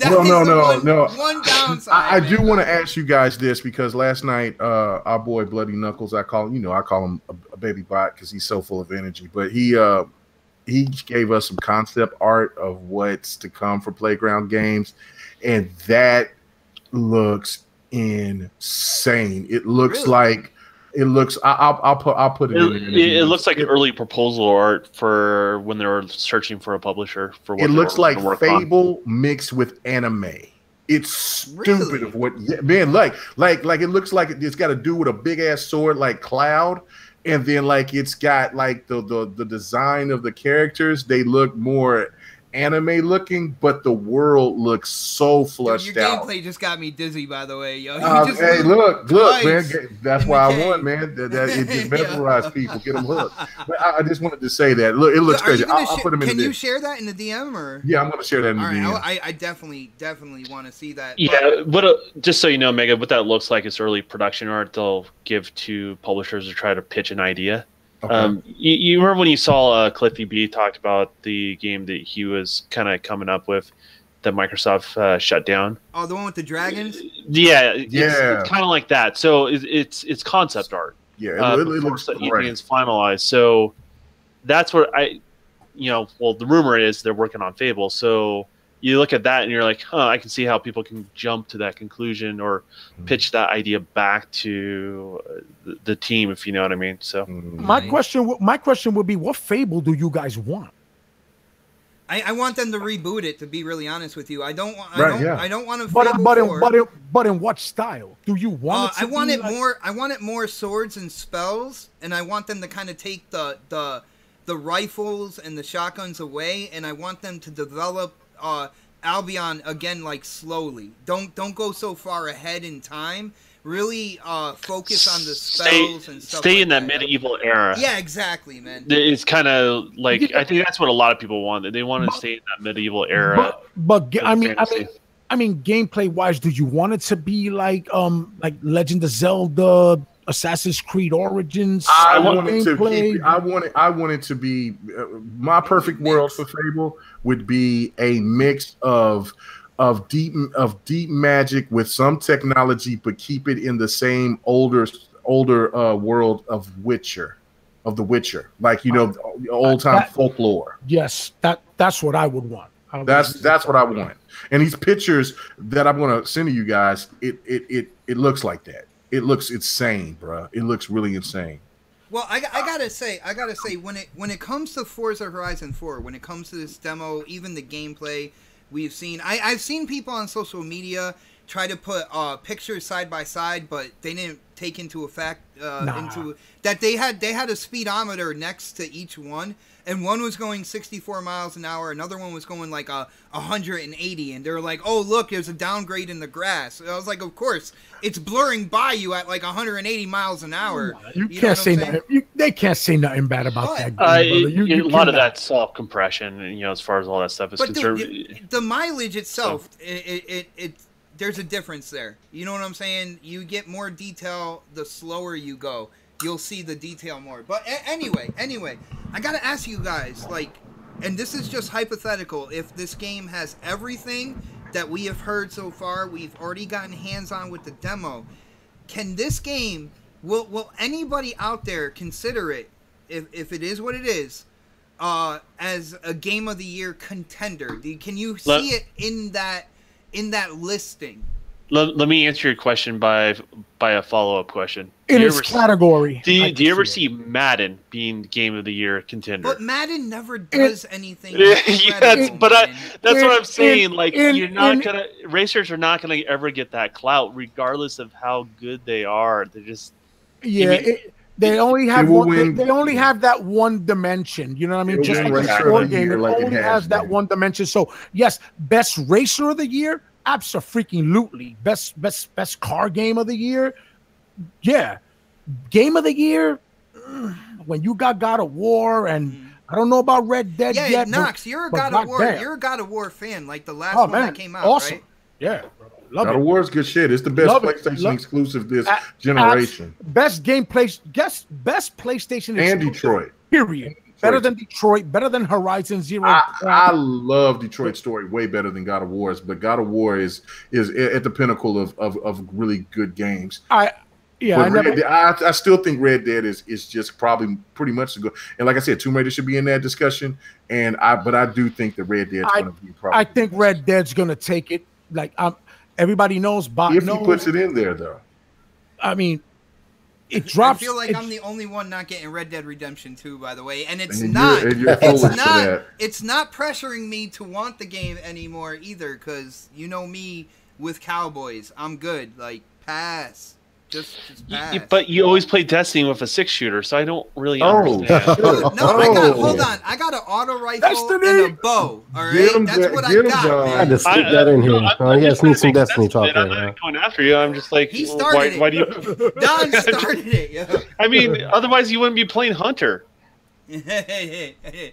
You know what? I'm just gonna move on, all right? Before we get into Destiny, I'm gonna make Predator happy right now. I sent those concept pictures for the. All right, beautiful. For the game. Bob, you know the Hunter is literally the cowboy of the Destiny world, right? No, not at all. You bet your ass he is. No, check this out. We talked about present. We talked about future. Now let's go into the past a little bit because it was announced that classic Final Fantasy PlayStation games are coming to both the Nintendo Switch and the Xbox One. Now, I know there was a big thing when it was announced for PlayStation. A lot of PlayStation fans were super excited. I believe what we're getting here is Final Fantasy 7, 9, 10, and 10-2. All right. No, we're also getting 12. We're also getting the 15 Pocket Edition HD. We're getting that. Ooh. And we're getting the Maxima one, the 12 Maxima, whatever the Final Fantasy. The only ones we're not getting are the Crystal Chronicles and the Chocobo Everybody. And 8. We're not getting Final Fantasy 8. Yeah, we're not getting it. Well, none of them are. Nobody's getting. No, PlayStation's getting. Final Fantasy 8. I mean from Switch. And Switch and from Switch and Xbox. Well, Knox, you chimed in on this. First off, I got to know if you're a Final Fantasy fan, but then I got to ask you, man. Big time. Is this big news for you? Are you excited to get kind of like these retro games like brought up to the Xbox and Switch? No, I mean I've already experienced like most of them. I experienced 10, 2, 7. Now, if they would have told me they were getting that. Hold on 1 second. Hello. Xbox. That's already been confirmed. That was confirmed like 2 years ago. Yeah, it's coming to Xbox. I'm excited about that then. That I'll get. Yes. That one, yes. The other ones, I've already done them. Great. If you haven't, go out and get them. They are great games. Dude, you are earning points with me tonight, man. I will say because, for people who want them, who enjoy them and stuff like that, who want them on the new consoles, like, I am all for it for you guys. As for me personally, the only way I can see myself going back and playing any of these would be Final Fantasy 7 if that remake is really like kind of like 10 years down the road and I need that fix, or if they really kind of like bungle that remake and they make it trash, and I'll be like, well, I can still play the original. But other than that, did you say bundle or bungle? Bungle. I think it's a word. I think it's a word. I can't see Square Enix making that trash, bro. Like the Final Fantasy 7 was probably the freaking pinnacle of Final Fantasy games. Dude, I played that game until my thumbs were numb, to be really honest with you. Final Fantasy 7? I beat that boss. I'm forgetting his goddamn name, but it took me about the one with a million points? Yes, the one with a million. It took me an hour and 45 minutes to beat him. And that son of a bitch took me 3 hours to beat. And I had to play him twice because I messed up and didn't throw my Knights of the Round on Ultima on his ass. And what's his name? Ultima something. He was some Ultima something. But yeah, I had the Knights of the Round Ultima, and I forgot to hit him, and I had to play his ass again. It took me 3.5 hours to beat him. A million hit points. Son of a. That's how lethal. That's how much. So a remake to that. Holy shit. On the X enhanced.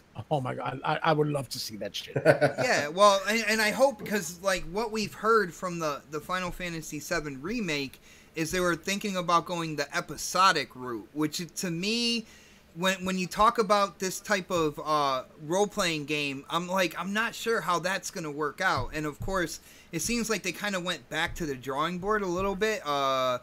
Maybe a few months to a year ago. anywhere in between there. I heard there was kind of like a delay going on with this remake. So, I mean, I would go back and play 7 again. I'm not sure if I would go in as hard as I did in the beginning because, you know, it's been years and I have so many other games, so many other experiences to get into as well. But back then, it was all about Final Fantasy VII, and that was pretty much it. But, yo, Predator, what do you think about this? I'm really interested to hear what you think. I don't know if you're a big fan of Final Fantasy. I don't know if you got into it when you were younger. But is this a big announcement for Xbox and Switch, in your opinion, man? I ain't gonna lie, man. I missed that phase of gaming. I was busy, probably deployed somewhere when all those games came out. So I missed all the Final Fantasy phases completely. I've never played the franchise ever. But I'm completely for any game coming to the Xbox franchise console that has not been there before. And if this is what it is, then that's what it is. So, you know, for the fans out there that like this kind of stuff, all for you guys, man. This is good for you. But I've never played the franchise, so I really can't comment on it, to be honest with you. All right. I mean, honesty, I love that's one thing about Next Podcast. We are always honest with our opinions. So that's awesome right there. I will say this though, but I don't typically go back and play games again after I beat it. Like, I'm done with it. I don't really go back and like rehash the shit fucking 10 years later. So there's a few, barely though. But like, I mean, yeah, you're talking about like 8 games with like fucking, what was it, like 8 games coming out with all the shit we got coming out this year. And I know I think he's come out in 2019, but man, I'm gonna be so busy, you know, between now and February, and then probably February till June with all the shit coming out between now and then. I don't know if I would even have time to touch something that I played before already. I got you. Well, one thing I think about with this announcement is the broader gaming audience out there. You know, there are retro people out there that's, you know, they do have these consoles. They do have the Switch, which is the world's most powerful handheld. And, you know, there are people with an Xbox One as well, but they are also retro gamers. You like how I put that in there? I don't want to call it a console, man. It's not. But anyway, it's not. So to anything that can cater to a wider, you know, even widen the player base even more, so bring more retro gamers in, give them what they want in terms of like the older Final Fantasy games. I'm all for that, yo. But I gotta ask Don, what do you think about this, man? Are you a Final Fantasy fan? Was this a big announcement in your opinion? I've tried many Final Fantasies, never liked one. I just keep it moving. Yeah, I don't like turn-based RPGs. The only one.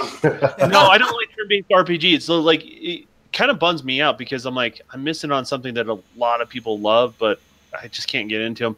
So it's not indicative of the quality of the product. It's just, you know, it doesn't resonate with me. So that being said, see, and that's the same way I feel about Red Dead. There we go, man. We're right there. Listen, just because Cade's pretty much a cowboy doesn't mean you gotta be defensive. You don't talk bad about Cade, man. I will find you.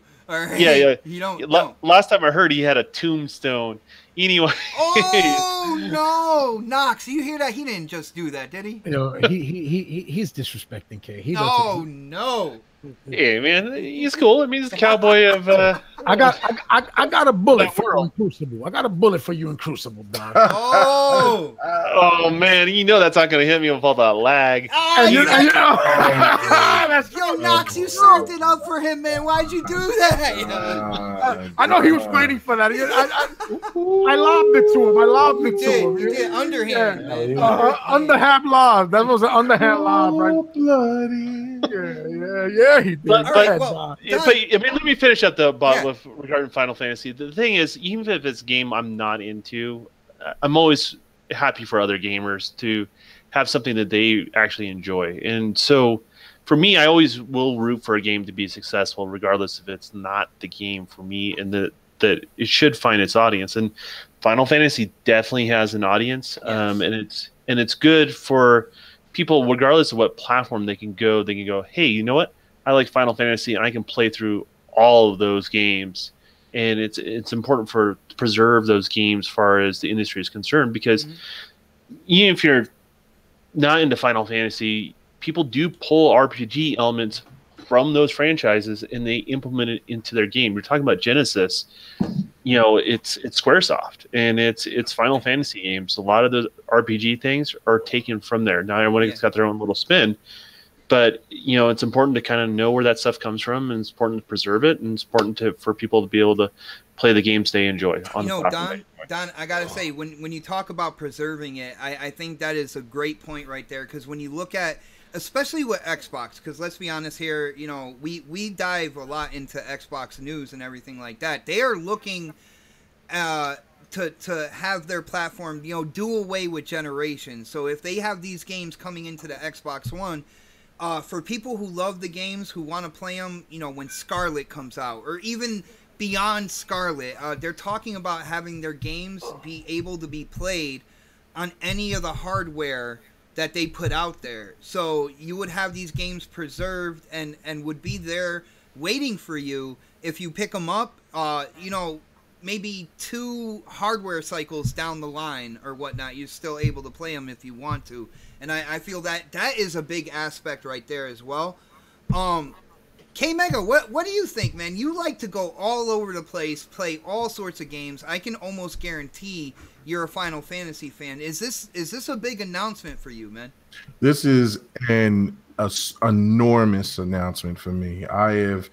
That Final Fantasy and Wild Arms were the introduction to me towards JRPGs. And not Chrono Trigger? No, Chrono Trigger came later on. Chrono Trigger is awesome. I know that's a very well beloved one. That's why I asked. I know Chrono Trigger and Breath of the Wild came later. When I started really getting into it, and then there was Legend of Legaia, and then there was Ark of the Lad, and it just Dark Cloud. It just went crazy for me, because I was like, wow, this is intense. This is another element. Like, I play JRPG. Well, it's not really JRPGs, but I got into RPGs, the old style type, turn-based, the turn-based, I play Forza. I love it because the strategy is a hell of a lot more real than it is for these newer type of dude. When it comes to turn-based, I have never been so stressed out with unlimited time to make a move before. Like, exactly, you would get hit and you'd be like, damn, that player is critical. What am I going to do? Am I going to heal that person? Am I going to go in with the heavy attack here? Am I going to use a spell over here? And you just sit there like, what the hell am I going to do now, man? Right. And so those games for me is synonymous of going back to the old roots of that genre. And Final Fantasy was the pinnacle. Like, that got me started. And I was like, whoa. And even 20 years later, because it is 2018, if it's a game that I really love and I support, I'll double, triple dip, quadruple dip if that's what I need to do to support that brand. So it's coming to the Xbox. I already got my Final Fantasy for the PlayStation. I got so many Final Fantasies on the PC. And so, like, and I still have older consoles, but I'm not breaking those out to do all this and that. I just find it amazing that the Xbox has done it, and it also is a testament to Phil Spencer actually doing the work. Hold on. I was going to say, I do have a juicier question when it comes to this, and I think you were about to get in there. I'm going to start with you, K Mega. People out there, social media and stuff, they like to throw shade here and there, every direction or whatnot. There's people out there saying, oh, is this what Phil Spencer went to Japan for and stuff, kind of mocking that announcement. So part of it. I gotta ask you, do you think this is more Phil Spencer going out there and trying to work with Japanese developers and publishers, going to Japan or whatnot, or do you think this is more of the fact of the publisher of Final Fantasy just basically wanting to get all the older games into that real multi-plat format to try to make the most money possible? And can there be a balance of both things, maybe? I think it's Phil actually coming out and throwing his hat out there and saying, look, there are fans of Japanese games at Xbox. He made that clear. And it's not a lot of us out there, but there is a group that will support these games, and the thing of it is, because that seems like to be the long lost arc in the Xbox community, is that there's people that really enjoy Japanese games. I've been a fan of all different types of genres. You guys both know that. I'll buy any damn thing. It's just, to me, it's like with JRPGs or just RPGs in general, it's like the old style turn-based was just so much more strategic. I love the fact that Phil is even going out to talk to them, to have that even to be an option, because I don't think Square Enix would even care to put it on the Xbox. And I think that's why and Delilah was kind of pissed off about it, and she's rightfully so, because there's no Dragon Quest, there's no Secrets of Mana, there's no other JRPGs that's Sununa, something Sununa. I forgot it. I got it on PC. I can't think of the first lettering of it, but it's something Sununa. But it's on PlayStation, it's on Xbox. For Xbox to get those type of games and have even the chance to get those to be introduced, I think it's a great win for gamers all over. And if those games would so happen to ever get on Game Pass, in which I would think Final Fantasy would be that pinnacle. And now people might look at it because it's 20 years old and they'll look like, this shit looks like crazy. And I'm pretty sure it won't be full screen. It'll be half screen, and it'll look really old. You get the borders on the side. Yeah, you get the borders on the side and stuff like that. But if you really give that game a chance and play it, if you are into RPGs, it will change your life. It took me a year to beat Final Fantasy VII, and it was something that I lost my mind for, and I crave for great RPGs and JRPGs. I gotta say, I'm not sure about the whole Game Pass thing. I mean, if they do end up there, I can see kind of like a deal being worked out, but I'm not sure, what kind of impact that would have with such older titles. But that's just me personally, dude. So Mega, you're kind of leaning more towards the Phil Spencer. Oh no, Phil has something definitely to do with this. There's no doubt about it. I mean, because he's also bringing Tales of Vesperia. There's other games that's coming. Xbox is going to have their first showing at Tokyo Game Show. So and the ultimate thing is that Jump Force was shown at E3. That should have been on PlayStation. That game looked insane, by the way. And that game looks fantastic. It was so shocking that game was out there on the E3 floor. The game was playable too. Yes, that's what I'm saying. I played it. Me, Lemon, and G and Knuckles. We played that game. That game was absolutely fun as hell, and you could tell that it wasn't fully done. And then also hearing that they just added Yu-Gi-Oh! To this, I'm like, oh shit! Give me the cards of Exodia, and let me just get down to it, man. I'm stoked. And then also Xbox brought in Devil May Cry 5, which that game looked stunning. So it is a testament to what Killer Phil is doing. And I know that a lot of people are impatient, but keep the patience, keep the faith, because Phil is doing the right thing, in my opinion. All right, well, Predator, what do you think, man, when it comes to this announcement? Like I said, people throwing shade out on social media. Do you think this is a product of Phil going out and really trying to work with and do business with Japanese publishers, developers, or do you think it's the publisher of Final Fantasy trying to make the most money they can, even with older games, putting it into the multiplat? And can it be a balance of both? Like we heard, K-Mega was basically going towards the Phil Spencer route. I'm more in the balance of both here. But what do you think, man? Yeah, I kind of agree with you, man. I think it's a balance of both. I think Phil going out there to Japan kind of sparked a little more interest in them bringing titles over to the Xbox side. But I also think financially, like, they see that the Xbox is a platform that they can actually put games on. There's a want for these type of games on the Xbox platform. It isn't just on PlayStation. So I think it's a mixture of both. And I'm not a fan of most of those types of games, to be honest with you, but there is a fan base for it. And I think it's something that, because you hear a lot of griping and complaining from the Xbox fans about not having these games, and so these publishers are seeing like, they want these games here. We should make it possible and put these games out there on the Xbox side. So like I said, a mixture of both. And hopefully, this, people who've been complaining and clamoring about having these games actually go out there and buy them this time. I hear you on that, but in terms of going out there and buying them, I hope they're not trying to use this as a measuring stick for like future newer games. Because I mean, let's be real here. The Final Fantasy games that we're talking about, yes, they're iconic. Yes, people have fond memories of them, and there are people that play them to this day.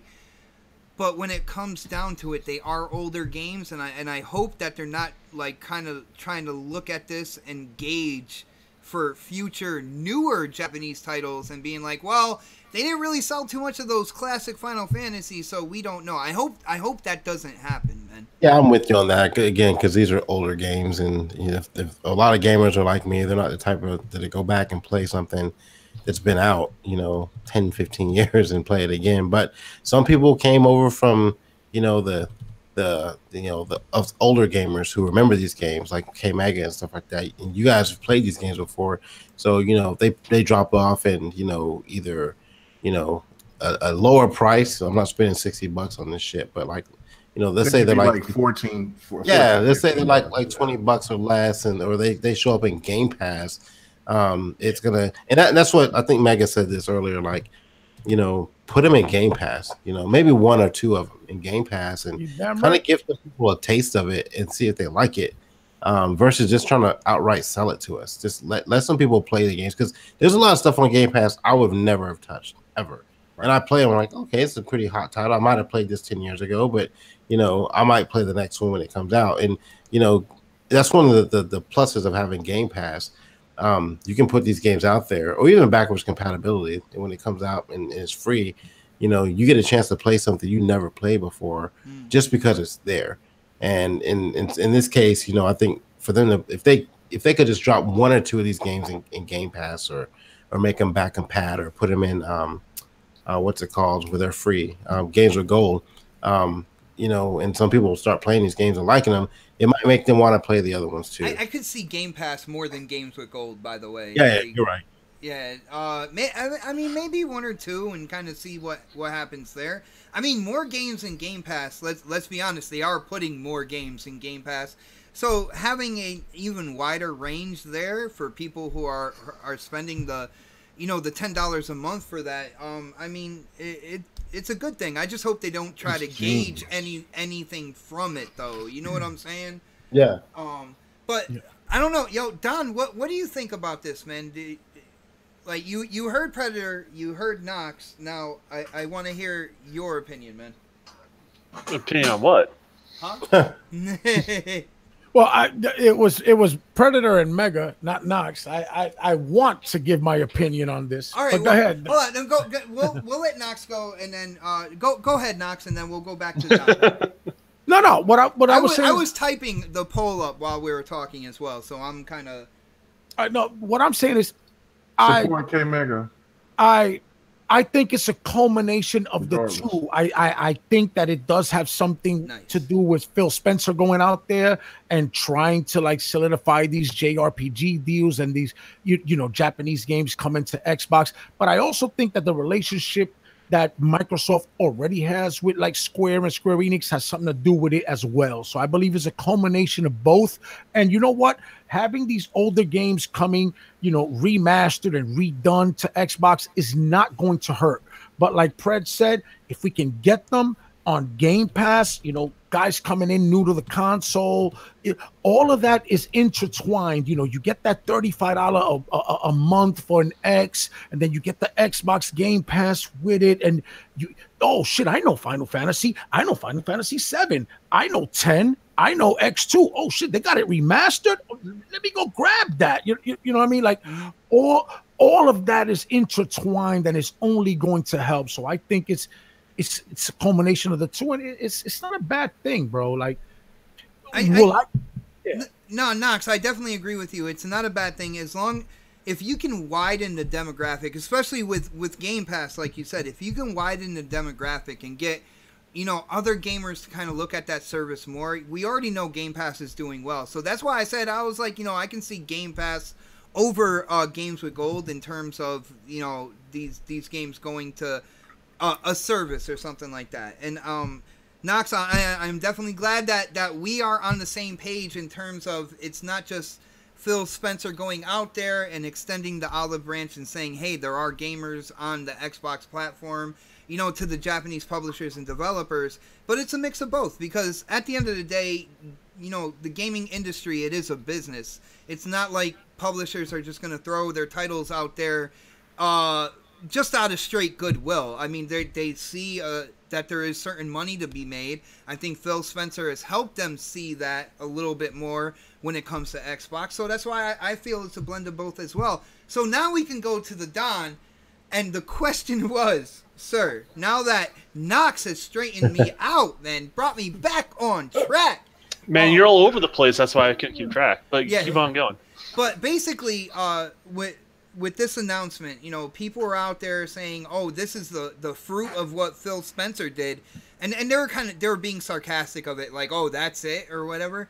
So I wanted to ask the panel: do you feel like this announcement with Final Fantasy is because Phil Spencer, has gone out to Japan, has talked to Japanese publishers, developers, and this is kind of like the start of that whole thing of him going out there and trying to deal with the industry out there? Or is it more of the fact that it's the publisher wanting to make more money, basically making these older games multi-plat on this generation's hardware? Or is it a balance of both? Like, I think me, Nox, and Predator are really in that corner. Well, it is a balance of both. That's exactly how it works. Phil's going to go over there and he's pitching Xbox, right? Yes. And he's pitching Xbox to as many publishers as possible. Everything he's pitching, he pitches the platform, he pitches Game Pass, he's going to be pitching Play Anywhere, regardless of what people think about one thing or another, or one particular publisher feels about one thing or another. He's going to try to sell each and every single one of those things to his customers. And that's the thing to keep in mind. These publishing companies are customers. And you're trying to sell them on something where they can make money. So, I mean, that's kind of how it works. So it's not just one thing. If they're going to make the trip, they're going to try to sell them on everything possible. This is the typical mindset of any sort of corporation when you're trying to deal with partnerships. So that would be my take on it. I mean, it's nothing fancy, nothing new. Is it possibly the fruit of the labor? Sure. It may be indirectly. It may not be like Phil said, those Final Fantasy, why don't you re-release all of them on there? That conversation may have never happened, but they look at what Phil's doing, and they're showing how old games do have a place in this world, even on console. That changes the mindset of them thinking. It's like, hey, we got a bunch of these old games. How can we sell these? Can we sell them individually at $20 a pop? Probably not. Can I bundle them all together? Do like a classic Final Fantasy collection? Sure. And then they see a bunch of indie titles. They have 8-bit style graphics. Say, hey, we got 8-bit style graphics, right? We can do that. Exactly. So, like, the industry finds inspiration from one another. Sometimes it's indirect. Sometimes it is direct. My feeling is I don't think Phil exactly worded how we're thinking of it, but he did plant the seeds that makes this sort of thing actually happen. As far as that over there, and they give them numbers, they share things with them in regards to that, and give them a window to understand that, hey, we're Xbox and we're not necessarily big in Japan, but we are still a decent chunk of the market in other areas of the world, and we're going to continue to grow. Here's our $2 billion $2 billion gamer plan, right? And there's like, we want to be a part of that in some sort of form or fashion. We want to be at least associated with that brand, because we don't know what's going to happen to Sony. We don't know what's going to happen to Xbox. So they're going to always reach out. And that's kind of how that works. So it's really Xbox treating publishers as a customer that I see going on there. And that's what's going to result to these sort of situations. And this is just one little thing. It's one little side thing.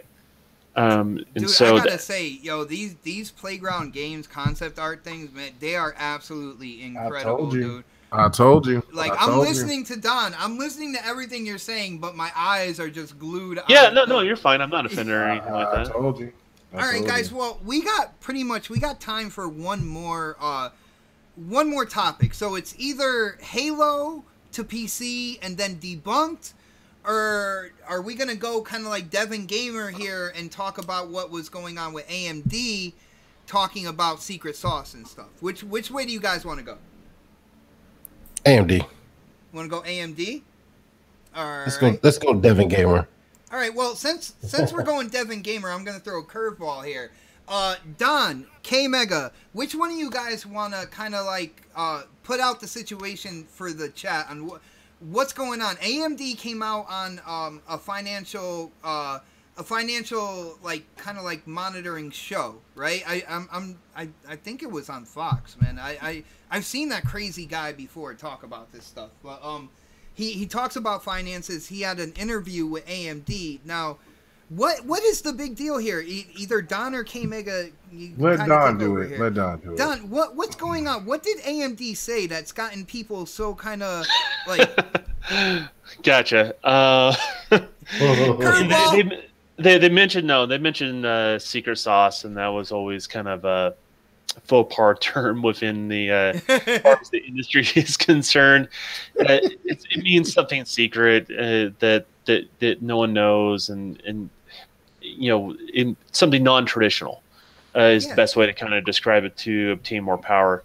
I think the best way to look at it is they have something unique cooking up with both Microsoft and Sony that it's not something traditionally you find in PC hardware. Yeah, but that's always been the case. Yeah, but it's, you know, they're going to talk it up because they're providing those solutions.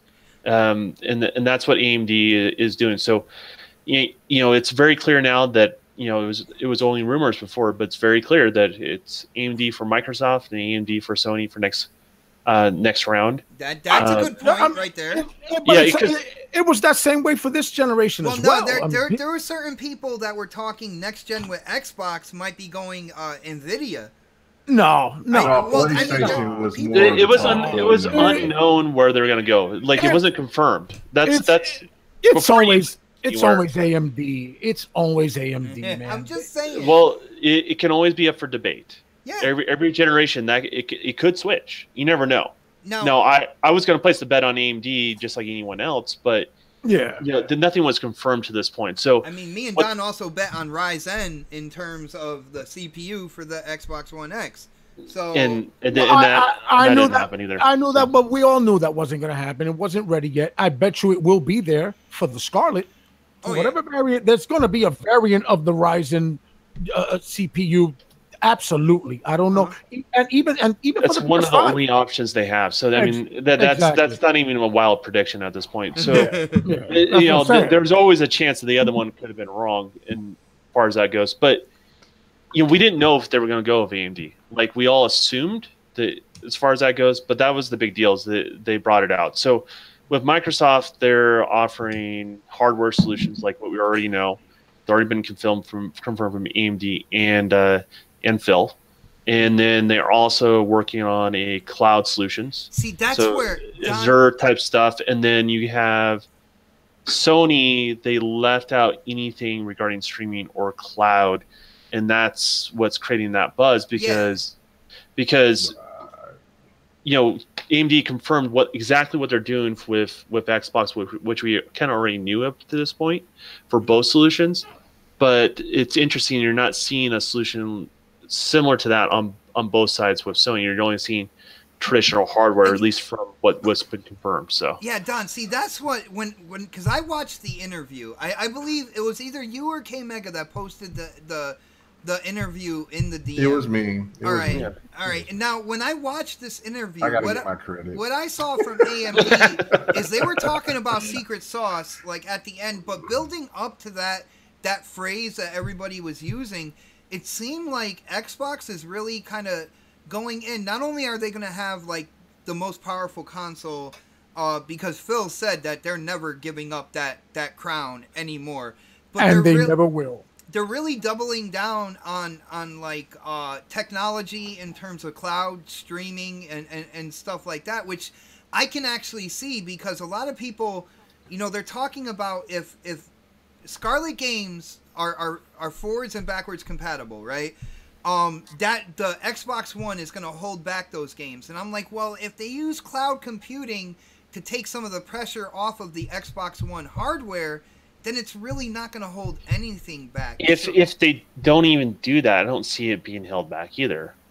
I mean, it's just how games are developed. The games are always developed on more powerful hardware. So it would only be a situation where you didn't have access to more powerful hardware to develop stuff on, and then you would have a situation where the hardware you're playing on stuff is more powerful than what you're developing stuff on. It doesn't work that way. It's the opposite.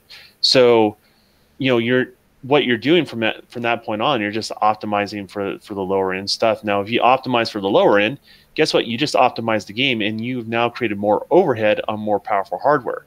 So the two always complement. That's not even if we get into the cloud compute thing. In regards to that, I think cloud compute is kind of its own thing, which is going to share some of the space with traditional hardware. But that being said, I don't think it's just one more piece to the family of devices that are going to have. Hey, Don, I got a quick question for you, brother.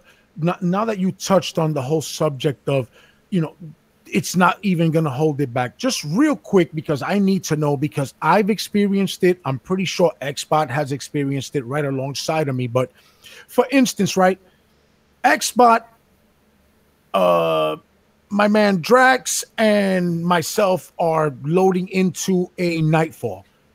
Xbot got the X, I got the X, Drax got the Fat Boy. Now this isn't really the case. Now this isn't really the case, but Xbot and I spawn in, nothing is happening. I can run halfway through the map, and I've done it. That's why I'm telling you. And then finally, when Drax's Fat Boy loads in and all the enemies come in and everything spawns, yes, everything spawns in. So in essence, it is being held back by that dated hardware. You know what I'm saying? Well, are you still able to play the game? Yes, we're able to play it. Are you still able to play the game to the ability of the hardware that you have? It is not efficient when that happens, though. But that's no different when, say, someone lives across the world. Right.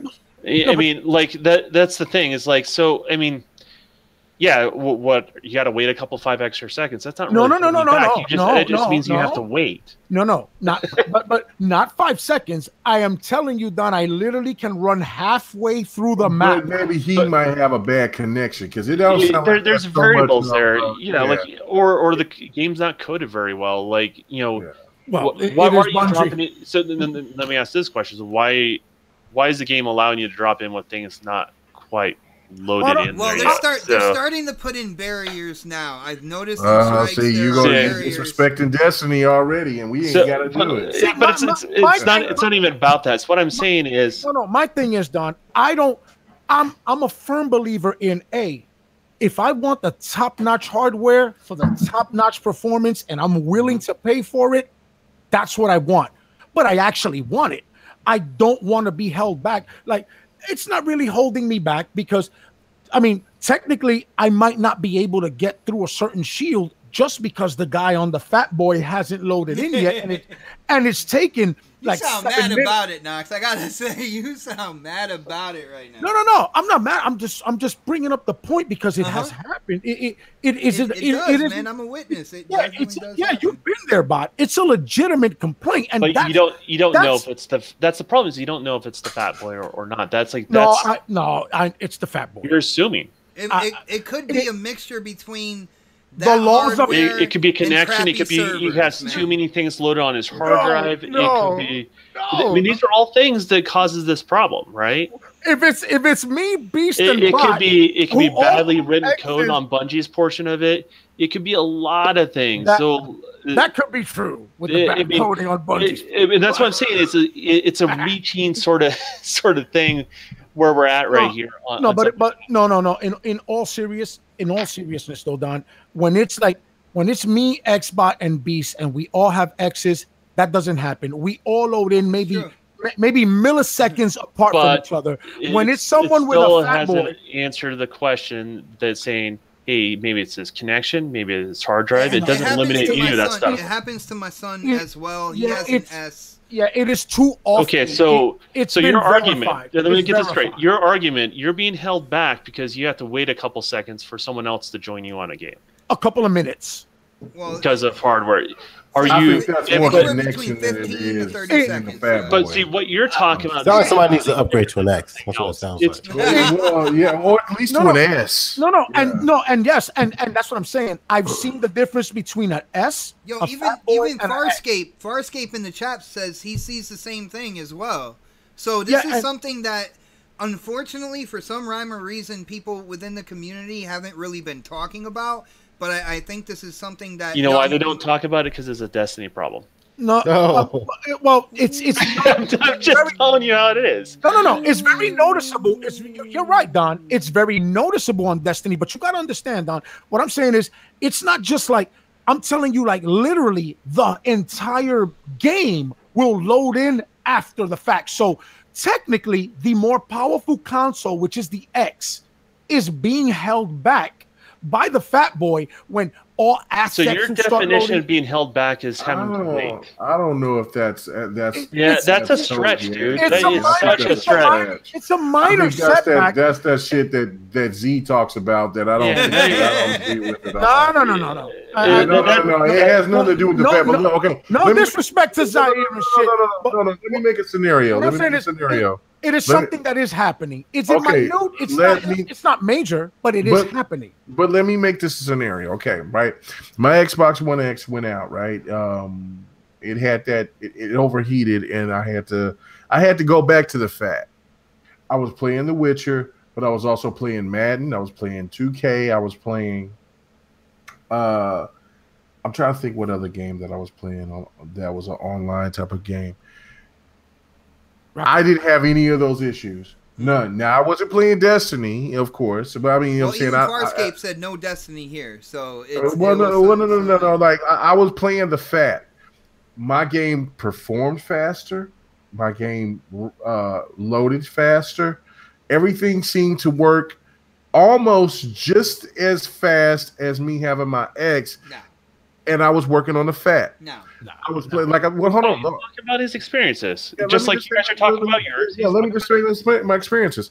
I was playing, and I'm playing with 100. I'm playing with Tax. I'm playing with other people online, with my fat, and I'm playing shooters. I'm playing other games as well, and I didn't have any situations that was a problem with lag. Only thing that I had the problem with the fat, that it looked ugly. It just didn't look good. The game just looked ugly. Hold on, Knox. Hold on. We gotta make Knox a shirt. We gotta get a shirt together that has Noximus and it has LAG on it, because I have a feeling this is gonna be a thing moving forward. But Knox, when they talk about holding it back, I see what you're saying. And I think people in the chat were saying it's a minor issue. I think Knox, you agree to it as well. When people are talking about holding it back in terms of forwards compatibility, they're talking about the world could be bigger. There could be more immersive experiences. Exactly. That's what they're referring to. And stuff like that, which I feel will not happen, because when it comes to the Scarlet in terms of the Xbox One, the game could be playable on the Xbox One, but it doesn't have to be on par. There's no parity there. As long as it's playable and it's entertaining on the Xbox One, it's a done deal. You're going to get the full expression of what the developer wants that game to be on the Scarlet, and it's just going to be able to be playable and entertaining on the Xbox One. That's what I think is going to happen, man. No, and I'm all for that. I'm all for that. What I'm saying is, if I pay for the more powerful, the let's say the quote unquote, creme de la creme of the hardware. That's what you got. Which, yes, I want the creme de la creme performance. When you're playing online, that's never a possibility because you're dealing with different modems. Hold on. You're dealing with different hard drives. You are getting the creme de la creme because you're getting in earlier. Let them talk, and then we can settle them down.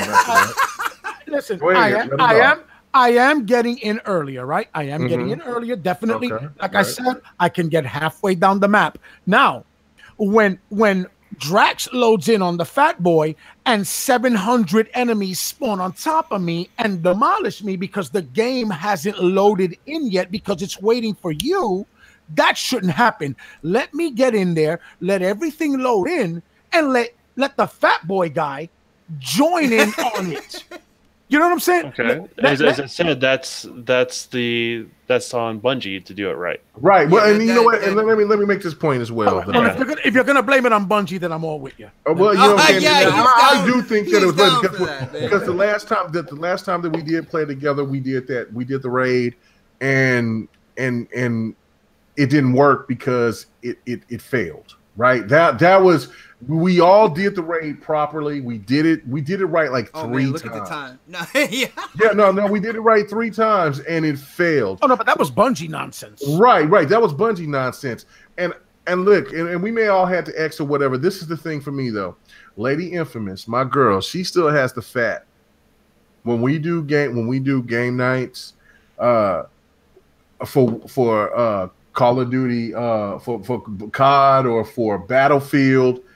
There was no latency. There was no issues. There was no problems. We did the demo for Battlefield 5. We all played. We were streaming. There was no issues. When we sit there and we played, I was trying to think of that other game that we played with Infamous. I can't think of it right now. The funny thing is I assumed she had an X. No, she has the first time I'm actually even hearing about myself. Right. And Infamous is playing with the fat, and we have no issues. Her internet was playing flawlessly, and she's one of the hardest working women that I know because she always streams, right?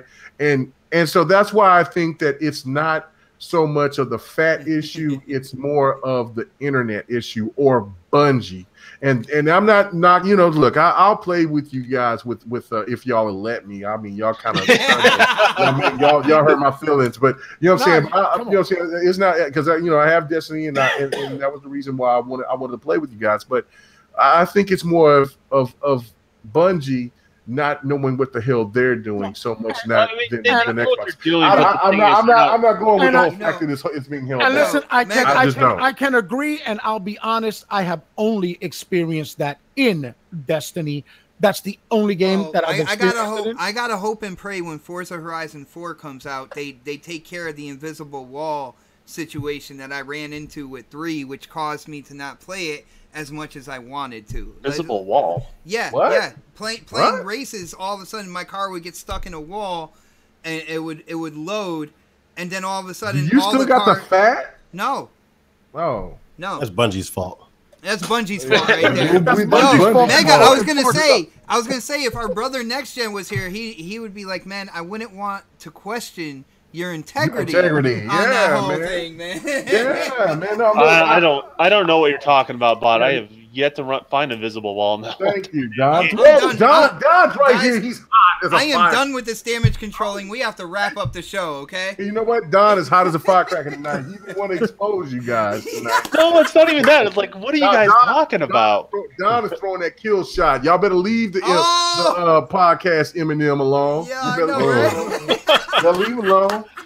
You know what I'm saying? Y'all gotta just sound like Machine Gun Kelly up in here, man. He about to kill y'all. Yo, guys. I'm the game of 50 Cent in this situation. I'm like, he said the game, man. I got mad respect this white for him. boy alone. He is up there in the echelon. Don't call him out. He will fire your ass up. Leave him alone. Kill shot. Yo, don't talk about his girl or his daughter either. Don't call him end your career. Or his daughter. I'll be Joel Ortiz. Or just animals that Don go out there and he like. I don't even have a daughter yet. Don't talk about her though.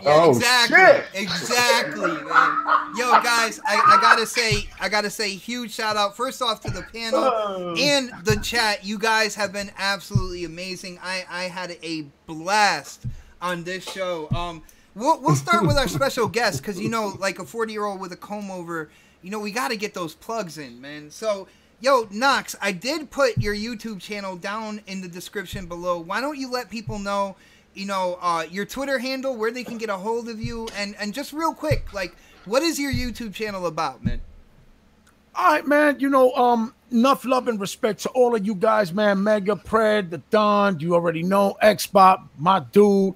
I appreciate everything, fellas, man. I had a great time here, and you can find me at In Knox We Trust right here on YouTube. You can follow me on Twitter at @DKnox. Facebook, same exact thing, @DKnox. You know what I mean? And my channel's about being lighthearted, trying to get the news out there, and with a little comic twist to it. And I keep it a buck with you guys, man. That's what I'm about, bro. I love it. Yeah, you definitely have some entertaining. I would call them little rants that kind of go on, man. Especially when it comes to the game that we come together and play a lot, of course, which is Destiny. So if people love to hate on Destiny, man, go hear what he has to say about some of the stuff we run into in game and whatnot. And I will let people know, you've been following this channel for a while. You're gonna see a lot more Knox, because me and Noximus actually have a project that we are working on. So we're gonna have more content.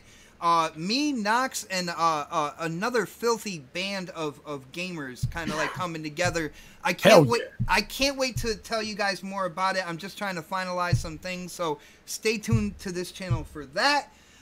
Let's move on though. Yo, Mega, it seems you were a little more opinionated than usual, man. Great show. I love what you had to say about the topics. Why don't you let people know you unravel that scroll and let people know what you're doing, man. Of adult beverage. I'm about to get really loose because I'm about to stream something. I'm about to get in here and start acting a fool here later on tonight. That's that Glenlevitz. Yes. Anyway, so no, thank you guys so much for coming out here and hanging with us, man. The next podcast, man, this is my family. I love you guys just like I love Intro Media Gaming. You see, I threw that plug in. I like how you just slipped it right in there, man. It wasn't slipped it right in there. No, I mean, it's all good. It's finally me and Don did the Dev and the Gamer. Come check that out. Finally, I took an out of focus picture of it too. So like, you did, and you came in when we was at the tail end of it. But you know what? Me and Don is kind of like the coming of Christ. We don't know when we're coming, so it's like, you know what I'm saying. We'll come and we'll grace you guys with stuff. So it was a great response actually, because we never know when we're going to do it. We say that we're going to do it. People want that show, man. I just want to let you guys know people want that. We really appreciate So Shady, because So Shady was like so hyped. He's like, I love Devin the Gamer. So it was great. So thank you, Eddie, and everybody that came out to check us out. Check out my channel, KMega405. Also, the GRG podcast. It was a great show. We were short, about like 3 people. And yeah, it was great. It was fun. I had to do ejecto seat because of people burping on the show. But you know what? Other than that, you know what I'm saying? The other day we got it right. Burping on the show? Well, Livewire came in.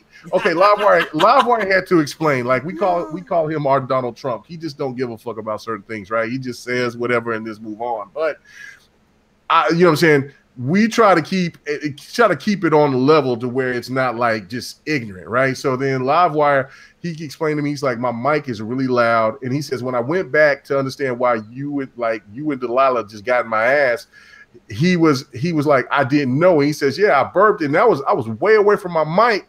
And then he was like, I was coming in here and it was all that shit.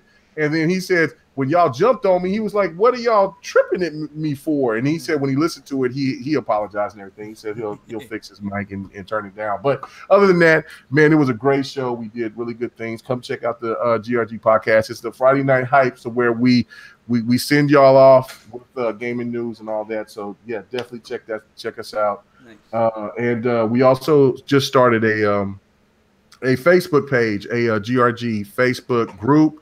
I would love for you guys to come out. Facebook still exists, man? Yes, it does. Yes, you know what? I sent your old lady a invite, and then I said, you know what? That does not look right. That I sent your old lady a invite with snaps, and she accepted it. And then I'm like, I don't have bot.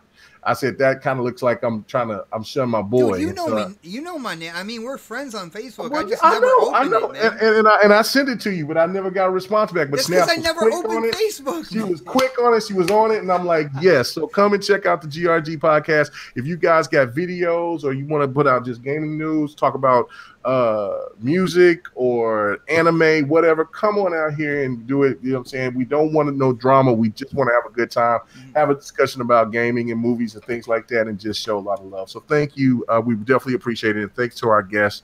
You know what I'm saying? I had a man crush until you sit there and you disrespected the invitation anyway. revoked. So thank you. Yo, I think K Mega just got the world's record for the longest outro on it was quick podcast. What are you talking about, man? I think you had like 7 shots, to be honest with you. I think you're downplaying. I had about 4, maybe 5. I don't know. I'm a big man. I gotta get at least about 10 before I'm ready. Yo. That's that Glenn Levitz. Yo, Predator, I love the fact, Predator, when it was coming down to it, I love the fact how you didn't even want to touch that last topic when everybody just started going in. It was like a little bit of a back alley brawl going on, man. And you're like, I'm just going to stay out of that one for the most part. But why don't you let people know what you're up to, man, and where people can find you and talk games as well, brother? Yeah, man, you got to pick your battles, man. Yeah, that was one you did not know. I'm good. Find me on MySpace. Yo, I'm done. Oh, shit. Yo.